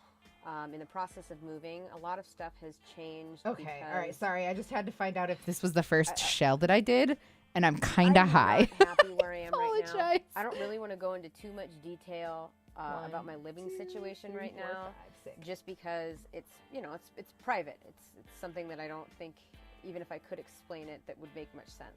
But the point is, I'm in a place right now where I am very unhappy. A lot of the environment is very out of my control, and that's very hard for me, especially when the environment is incredibly messy. The people here are very kind and great, and I, very much appreciate them and their, everything they've done for me, but it's very overwhelming to be here. And my house, where it's empty, essentially, with nothing in it, and it's clean, and it's this blank canvas, to here, where it's nothing but clutter and, garbage and stuff outside of my room. It's just very stressful, and it makes me very unhappy, and it's difficult, especially when I first moved in here. If you guys ever watch videos of me talking and there's all that clutter in the background, all those records and everything like that, those aren't mine. Like 90% of this room isn't mine, and it's incredibly difficult living here. This is important because she states that she was in a small apartment when she pulled a gun because of these messages. Based on the fact that the messages mention Mother's Day and the fact that this would have had to have happened before she moved, which she posted occurred on November 18th, 2018, it could have only happened between May and on November 18th, 2016. Aren't you supposed to be an artist? artist? Even further, because on November 16th, you could have made Emily this posted easier. This to Instagram, you could have promoting her definitely made Snapchat this and asking clearer. her followers to go over and follow her, which you wouldn't do if you had just had a traumatic experience involving that app that caused you to pull a gun in your own apartment. Meaning, she could have only gotten the Snapchats on the 16th, 17th, or 18th for her story to be accurate. Thanks to some people over on Reddit, I have found out that these messages that were sent to Emily were actually a part of some viral marketing done for what appears to be an ARG that is now defunct. Multiple other internet personalities publicly stated they received messages in 2017 about the mind-bending, thumb-bending video. This was clearly... Is that true? Is this true? But also, even if that is true, even if there is this mind-bending, thumb-bending video ARG thing that was going on, that doesn't mean that these guys didn't know about it and, reference it just to be creepy and weird. Jesus Christ. Someone trying to get interest in their ARG by harassing different content creators online so they would post the messages and get publicity. Because the other content creators who received these messages were getting these messages How shit is that name though? Oh my god. Mind-bending, thumb-bending video? Yeah, it's bad. Her entire story about pulling a gun in her ex-boyfriend's California apartment could not have happened. Meaning, it is a lie. According to Emily's second video, On My Husband and I, She continued to have what she labeled as Shannon, it's my husband and me. Showing messages between them from December 2016, which would have happened a month later for her story to be correct. We can prove that Anthony and I had no part in this because he didn't have a phone at the time. That time it's Anthony and I. Good job. I have only ever had a public Shannon, in the description of my videos. Neither of us under the name Kilgore Trout, and we can prove this through phone records, Apple ID, and any investigation into this would immediately clear us of all these allegations. I mentioned that we can prove our innocence in this case to another YouTuber who had since linked all my messages to Emily, and Emily quickly changed her story in the YouTube comment section. She changed her story to now state that she no longer believes we were in her area, but we were just posting photos around her area to, quote, freak her out. This is categorically false and completely different to what she says in the video. No, she also never states why she didn't call the police to let them know she was getting what she considered to be active death threats and thought someone was on their way to murder her so much she pulled a gun. Instead, Emily decided to take screenshots. Screenshots she knew that Snapchat would notify her stalker of, meaning she chose to antagonize this person she thought was coming to kill her rather than call the cops, which, if she had been stalked since middle school like she has said on multiple social medias, she would know this is a bad idea. So I am recording this on my phone very quickly, but I noticed something. If I wouldn't have to reset up the entire crochet cam rig, I would legit bang my head on the desk right now. Jesus fucking Christ. Get all the stupid out. Just get all the stupid out. I'm so excited that I get to go and like enjoy Elden Ring after. I think that's the only thing that's going to be able to fix this. Do it, commitment. I will not. Strange that I overlooked before. At the end of Emily's initial video, she I appreciate you being my hype man though, J-Rad. It's against her moral code to dox people, but then states it would be different if she had gone to the police. I just don't believe in doxing someone publicly like that. Now, obviously, if I had to get the police involved, that would be a different story. However, before that in the video, she stated... That's the dumbest criticism I've ever heard. She obviously was saying that she wouldn't ever share somebody's IP except for like the police or something if she had to get them involved. Shannon, you are bad faith : the guy. Why are you doing this? Why are you doing this? Try harder. Do you hate this, etc.? Fuck. Just have some fucking respect and try harder. Fuck. Okay. Stated that she had gone to the police and numerous times on Twitter restated that sentiment, that she had gone to the police and they had simply turned her away because she wasn't being murdered and they just neglected their duty. These two things cannot be the same. I also specifically remember that part of the video. I specifically remember her talking about her sentiments towards getting the police involved and having police involved and them turning away. They couldn't press charges on anybody because nobody had done anything physical. Fucking cyber stalking and cyberbullying laws are so different today than they were 1 year ago even. Like, legitimately, Shannon, stop it. Stop it. I cannot believe that this piece of shit would put out a video like that. Like, would have put out... Like, she's literally just... It's a picture of her balls.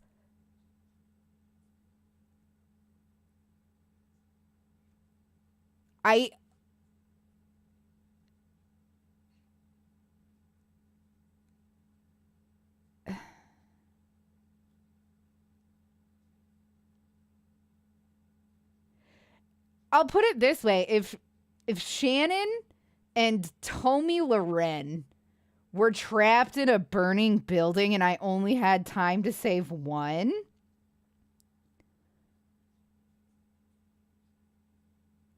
I would save Tommy Loren.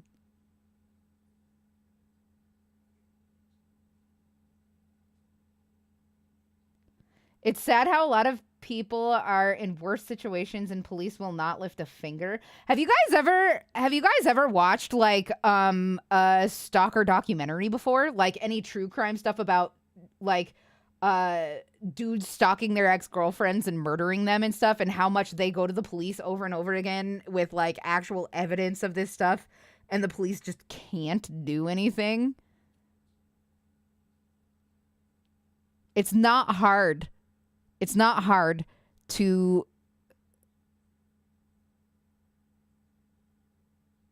look at what the laws are and skirt them.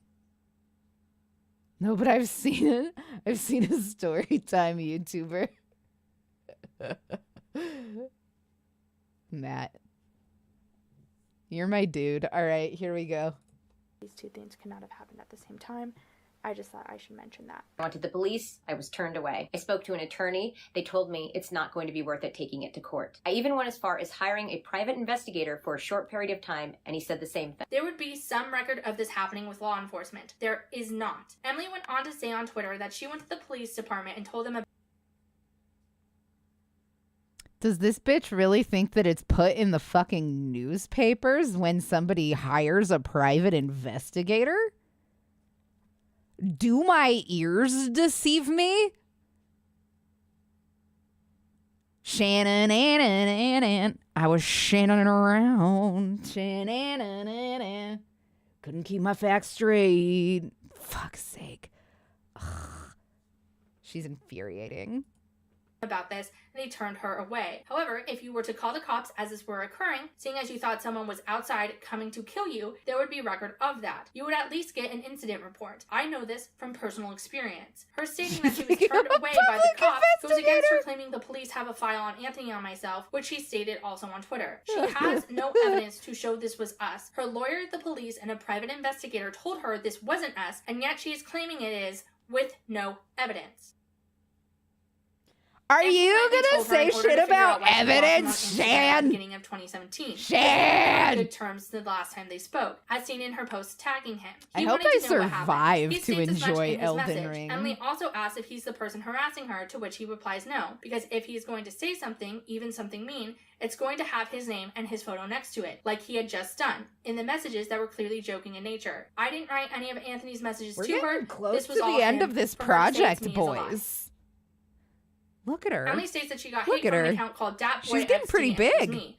It was not me. It was also not Anthony. While I can't prove this, we could subpoena this Twitter account to show who it belongs to.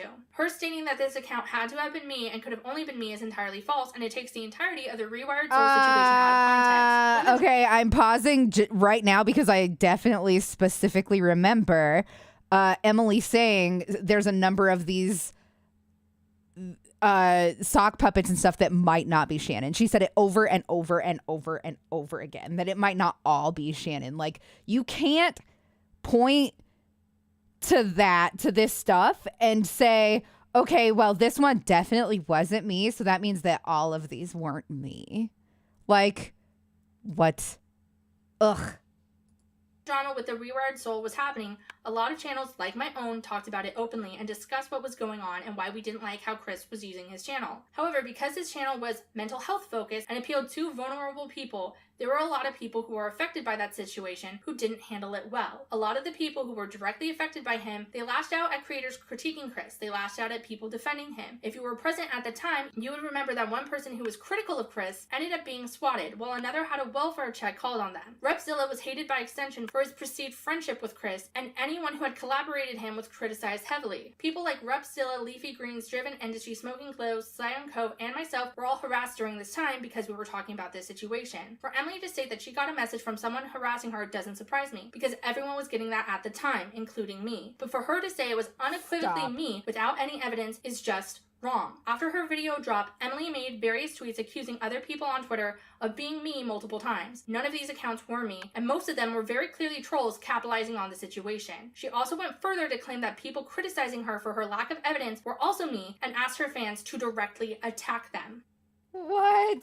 Shut up. Emily states that Show I commented on this video receipts, you multiple times under false dumbass! names to shit-talk God! myself and say that I was the YouTuber she was talking about. This is categorically false. I remember when the video came out, I got sent a fair amount of harassing messages saying it was me, and I thought that was stupid because after I watched the video, one of the qualifications was the YouTuber who was harassing Emily had to have more subscribers than her, and I had nowhere near as many subscribers as she did. I put that statement up saying it wasn't me in a joking manner. I repeated my positions on collabs, which I had stated previously online. And I also stated the You know what? No, I don't care. I had with people I met online. None of it had anything to do with Emily, besides me stating it wasn't me she was talking about. I also should draw attention to the fact that she stated in her video on me, she never got any comments sent to her bringing up any, quote, other art YouTubers besides myself. And then I started getting these comments, people saying like, do you know Creepshow art? And Creepshow art is copying you. And have you seen this Creepshow art girl? I was getting comments that were like, interesting. They were like, ugh, you're just a ripoff of Creepshow art. And then opposite comments that were like, love you, Emily. Creepshow art is a ripoff of you. Like, what was interesting is I was getting a lot of these comments about this one YouTuber and nobody else. Even though I've done like challenges and trends, and I didn't feel, you know, I feel like art YouTubers, we all kind of like borrow ideas from each other. So it's like I was never compared to anyone else but Creepshow art. Which we now know is false. She's as a in her butt my creep. problem with a big art YouTuber video. She states another art It YouTuber got was sending me. her I'm harassment sorry. because she thought Emily was copying her art. She shows Butt at the end of creep. her video that she had apparent screenshots that show it was me on the comments of the video, but she blurs out the IP as not to, quote, dox me. Seeing as I didn't have a home at that time, she wouldn't have been doxing any place of residence or be doxing me at all. She also knew I was homeless at the time because I told her as much in our direct messages that same day. She chose to blur these images out for some reason, as if they were incredibly sensitive and private, despite them being years out of date. Why she chose to blur them makes no sense. People know I was homeless. They just don't know I actually got out of homelessness by moving into an apartment in October of 2019 and not earlier like I said. Emily even went as far as to blur out my Mitch Hedberg joke, despite the fact that it wasn't private information and was literally a quote from a famous comedian that was an apt take on why I would hide that information. Here are the uncensored receipts. Also, as you can see, I can still respond to Emily because I was never blocked like she stated. She said she blurred the messages because it was sensitive and she didn't want to dox me, as if that would be going a step too far after falsely accusing Anthony of rape and me of owning child porn. God forbid you show the messages where I say I'm homeless. Blessed be. I believe she did this to try to paint me as giving her my P.O. box as me being flaky, and so she could say the IP address led her to where I was living, even though that's not possible. And just like that, she did both things in her video. Shannon discloses some personal information that I don't feel comfortable sharing with the public. And she says, I'm not uber public with that because I hate the idea of people pitting me, and I'm also super private with it. And then some other private information that alluded to the previous private information, more private information. She later backtracked on Twitter and in her second video and said the IP address that led to my home now led to a library, and after watching some of my content, knows that that is where I stated I was uploading from while I was homeless, which does not line up with the reason why she didn't want to show the IP address in the first place. I just don't believe in doxing someone publicly like that. Now, obviously, if I had to get the police involved, that would be a different story. I can, however, give you some other pretty solid proof. So here is the blurred out screenshot of the information, the IP address and everything. If the IP address led to a library, it wouldn't have doxed me and she would have simply shown it. So either she has an IP address for a library and lied to say it contained my docs, or she has an IP address that led somewhere that I never lived. Either way, she lied about the IP address. She blurred my messages to lie about what they contain and lied about why she cannot show any evidence. Tell me you don't know what an IP address is without, yeah. This part is going to be brief. It's very clear that she doesn't know anything about tech, honestly. Met on Stardoll.com when I was in middle school. As I say in the video, but Amy did not grow up in San Jose with me. We never knew each other personally, and she was someone I strictly knew online who lived states away from me. Emily tried to state in her video that that video is secretly about her, that I was setting a backstory up to one day say that Emily was actually Amy, and by simply calling her Amy, I was referencing her because according to her, I was trying to lay breadcrumbs online to paint her as a malicious stalker. Isn't that a coinky dink? That right there is the most passive-aggressive shit I have ever read, and is also one of the many breadcrumbs that she started leaving behind, that she had a quote-unquote stalker named Amy. Why? I think it's funny that she picked the name Amy. I think she deliberately picked a name that was very close to mine so that if I ever came out with allegations, she could be like, see, I even chose Amy because it sounds like Emily. And of course, she picked all the things that she did to me, drifting so that I couldn't even come out if I further wanted to, away because then it would seem from like I was copying her on cam. I'm so sorry. I don't know why I keep not doing the case, that. I feel and it's very also bad. Very stupid. The video I'm I put trying up, to which is make still it up, so has that various that details does not that do happen. not match with Emily. It would make no sense for me to say that Emily and I were friends online ever. seeing as we never knew each other outside of her being a friend of some friends and one of my ex-boyfriend's exes before I even had a crush on him. Me stating that she grew up states away from me also does not align with her being Emily, seeing as Emily went to school in California and I know people who know her. It would make no sense for that video to be about her. In order to prove my case, here are the cringy emails that Amy and I sent to each other in middle school.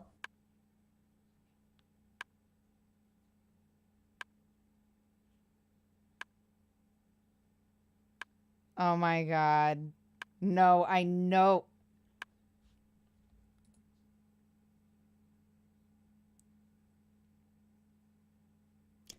I'm going to go back and read those at some point.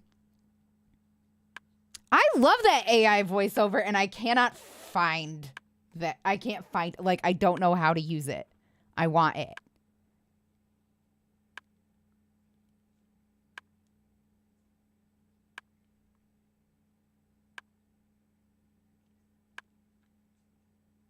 It's important to note that two things can be true and not negate one another. Emily and I could have gone through something similar, that being online harassment, and still not speak, get along, or any of that. Her trying to say that she thinks because I did this, I could have never been stalked, and then going to invent a situation in which everything I produce is suddenly about her is incredibly gross and narcissistic behavior. Oh my God, this bitch is gonna accuse somebody of being narcissistic. After I let Emily know that an account messaged me and sent me some weird information on her that after we know that she was self-posting on lolcow, oh my God. If someone was harassing her and sending weird messages about her to other channels, they would have, quote, just made the video themselves. Shannon says, look, honestly, I'm sorry from what you've gone through. I don't know you all that well.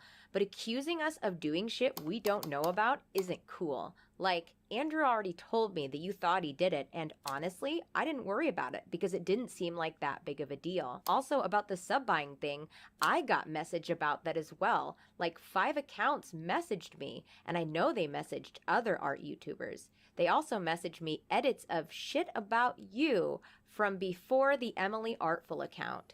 Shit that is literally none of my business.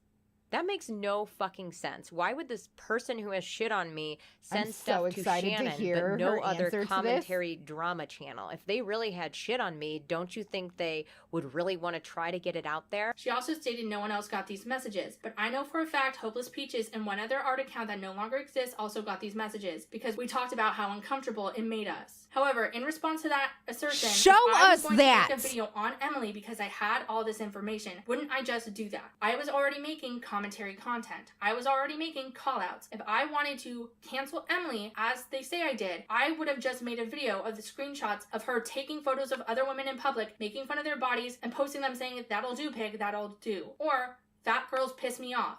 Or, funny women are Jews, the rest are all our slur, and we laugh out of sheer disappointment. Or even her saying on a post of an anorexic teenage girl that she's skinnier than her. I didn't make a video on that because I didn't know those things until now. And I'm only making one now because you falsely accused Anthony and I of stalking you while also stating you have no evidence and would lose a court case. Emily also states that me telling her that someone messaged me like this and I wasn't going to do anything was my way of threatening her. Me saying I wasn't going to do something was not my way of telling her I was going to do something. Emily purposely misinterprets anything I've had to say to her to make it appear as if I'm telling her the opposite. If I tell her I understand what she's going through and I'm more than happy to sign a restraining order or any legal documents that state I will not contact her, that means I'm engaging in psychological warfare with her and I'm using reverse psychology to say I won't actually do that. If I tell her I'm sorry for what she's going through because I know how isolating being harassed online can be, I'm actually telling her that I am one of the people doing this all along and I'm getting joy out of it. I also provided Emily with a way to send me a restraining order that would have been just as legally binding without spending any money, something she stated at the time she didn't want to do because she was out of money, and I agreed that me and Anthony would sign it. I gave her my legal information and told her exactly how to reach Anthony and I, and she hid those messages in her video Anthony to make it and appear me. as if I was doing the opposite. This is why no lawyer I'm going to supported correct the it idea every for time taking she this to does court, that. because there is no court case here. I went to the police. I was turned away. I spoke to an attorney.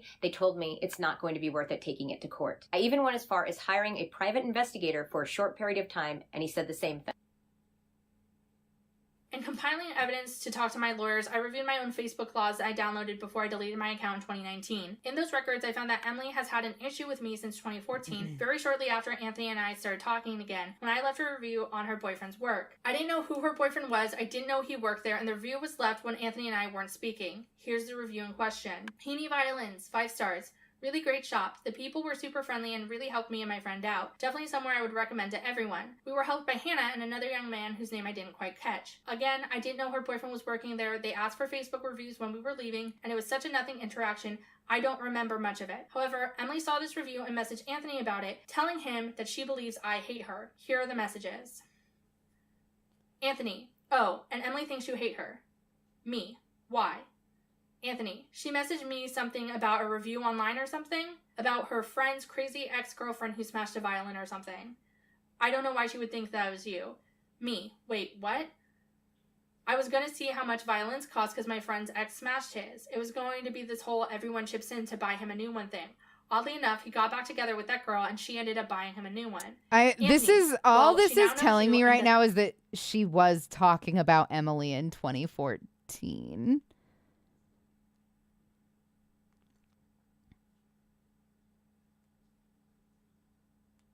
Like, all this tells me is that she was talking about Emily in 2014.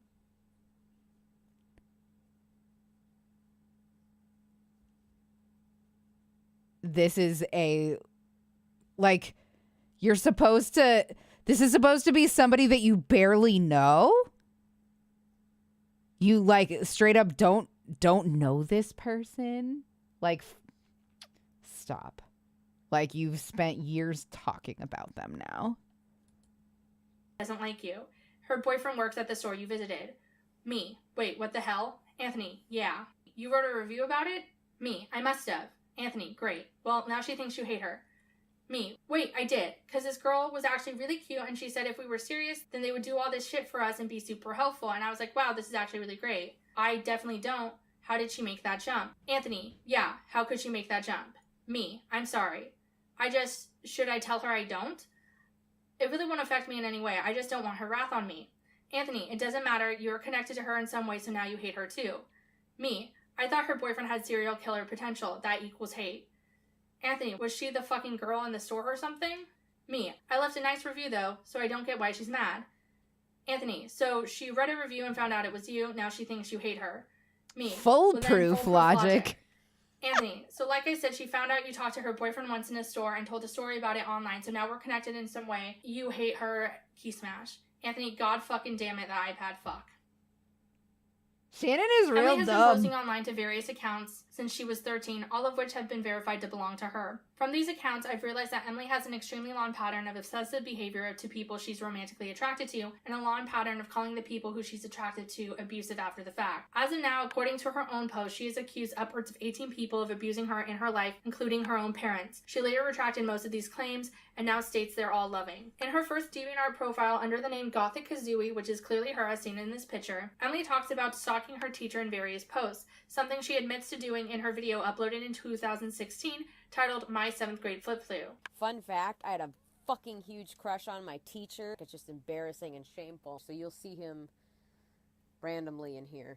In the video, she says that this was harmless, however, it was clearly not. She makes a fan character out of her teacher, who she named Gizmo, takes photos of him without knowing, which he then states he told her to delete, calls him sexy, states she loves him, draws him sexually, and after feeling upset by him being cold towards her, posts a journal in which she says he, quote, emotionally raped her for not returning her feelings. I don't know, it matches me and Gizmo. He's an ass sometimes. He basically emotionally raped me. There. This is a 14-year-old with a crush on their teacher that is on drugs. Graphic in nature. One post in particular, titled Orgasm, has this caption. You never hear a man orgasm nowadays. Yep, Gizmo's working on someone, hopefully me. Again, this is supposed to be her teacher. On this account, she was accused of stealing someone else's art, which led to her being harassed, according to herself. Leaving DA. Yeah, I'm being harassed behind the scenes, so I'm leaving. I would never steal art, and I'm constantly having to change my original character because they have similarities, so I'm leaving. Thanks to everyone who actually made me feel wanted. So long. Okay, I'm not leaving technically. Apparently didn't do the no thing right, so my new DA name is XGizmoX. But right after this, I'm going to post a random journal so the harassers don't know. She then made a new account under the name XGizmoX, which again is the nickname she gave to her teacher. Here's proof that it's her. She continues to post about this adult man, how she told him she loved him and got mad when he told her she was behaving inappropriately and needed to stop drawing him, writing about him, and stop putting him in uncomfortable positions. When he asked her to stop, she deleted all the posts. However, she would continue to write blogs about him, which referred to him by his full legal name, letting her classmates know who she was talking about. If you care, please read this. If you have noticed, I deleted all my deviations. I have a good reason. This is all Mr. Martinez's fault. Yeah, he's Gizmo. He's fucking 31 years old and I love him. So I told him on V-Day and I got in trouble, yada yada. He got super defensive even after I told him I didn't like him, which was a lie, but whatever. So he didn't trust me at all and refused to talk to me. I know he had to protect himself, but today he said I crossed the line too much. Stop talking to me. Stop drawing pictures of me and showing them to me. Quit writing and showing them to me. Stop doing it, period. Leave me alone. And I was trying to build a regular teacher-student relationship. Basically friends, but not quite. I know I put him in an awkward position, but he's got to move on. He doesn't trust me. I love him dearly. I love him so much. I wouldn't be happy if he wasn't happy. So I'm going to tell him tomorrow, the last day of school, that I'm never going to talk to him again unless I'm saying hi or goodbye. I never want to put him in that position again, so no more Gizmo pictures ever. Mr. Zittrem. Zinetrem is his last name backwards. My heart is heavy and I'm afraid it's going to fall out of my mouth. His girlfriend has been with him even before I admitted I loved him. I feel so fucking awkward. I drew a picture of him on bed with the girl laying next to him and I asked her who he wanted the girl to be. And he said a name that's a girl's and starts with a G. So I thought of a model. Then my friend Alana, about 2 months later, did this stupid hand chain game where you write the first initial of your true love on your hand or some crap like that. And he said she. By then I thought nothing of it.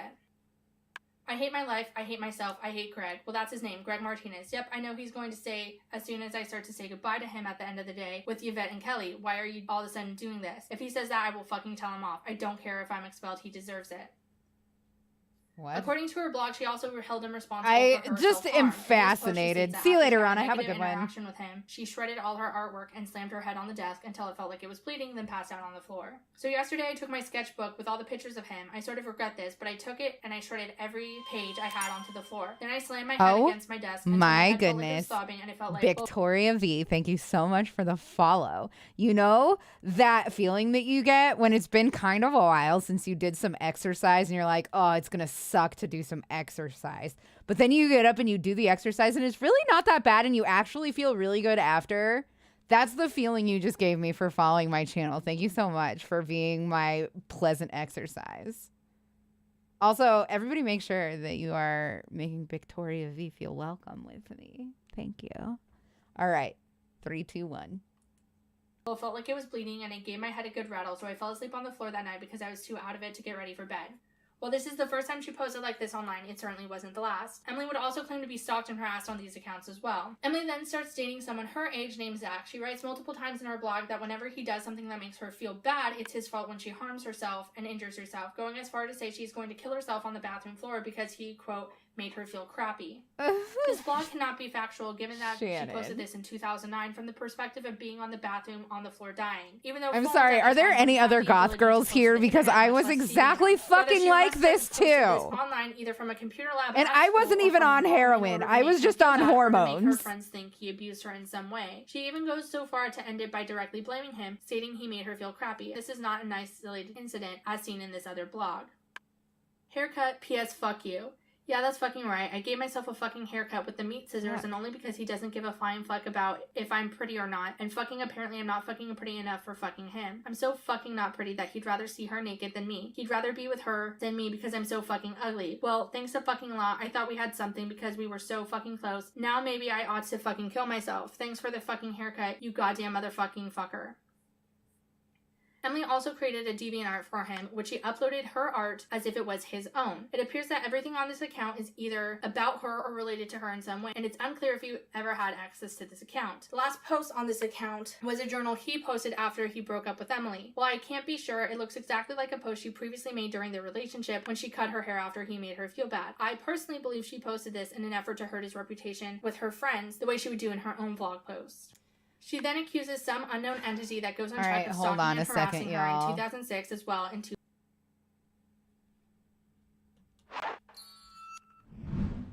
How are we feeling about the size of this? It doesn't look much like an egg, to be honest.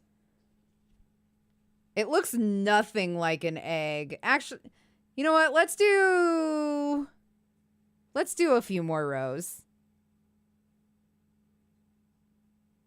Is it the dragon egg? It's supposed to be. It really doesn't look like one.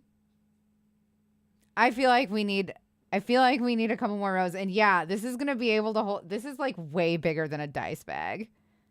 You can fit the whole tea club in there. Stop, J-Rod. Stuffing always helps things take shape. Yeah, you're not wrong. That would fit a pound of dice, like way more. Like way more than a pound.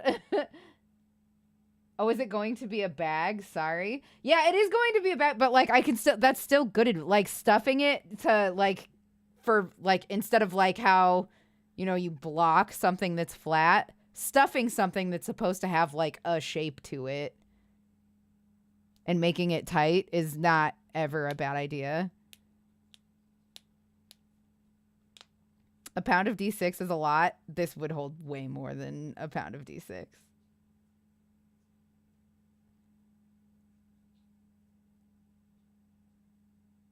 It looks like a cool lantern. I like that. That's neat. Okay, all right. Let's I'm gonna do a few more rows.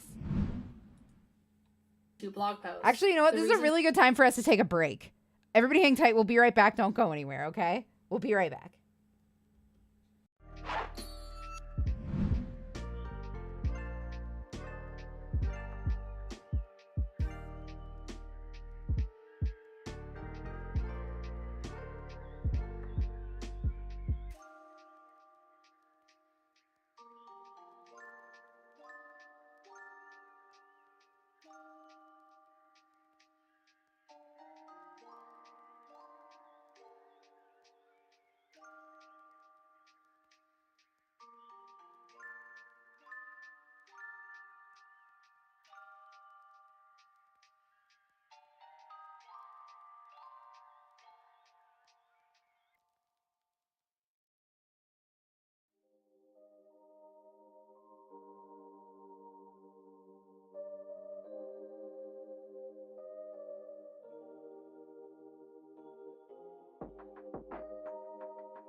Y'all, I have just been informed that it is Elden Ring time, so I have to go.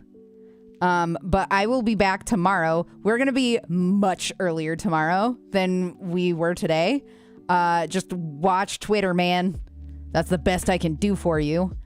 I love you guys. I will see you then. We will finish this and we will do another video because there's only like an hour left of this vid. But we'll go through. We'll get through a lot. We'll get through this video and at least Emily's next video. Okay. I love you. Goodbye.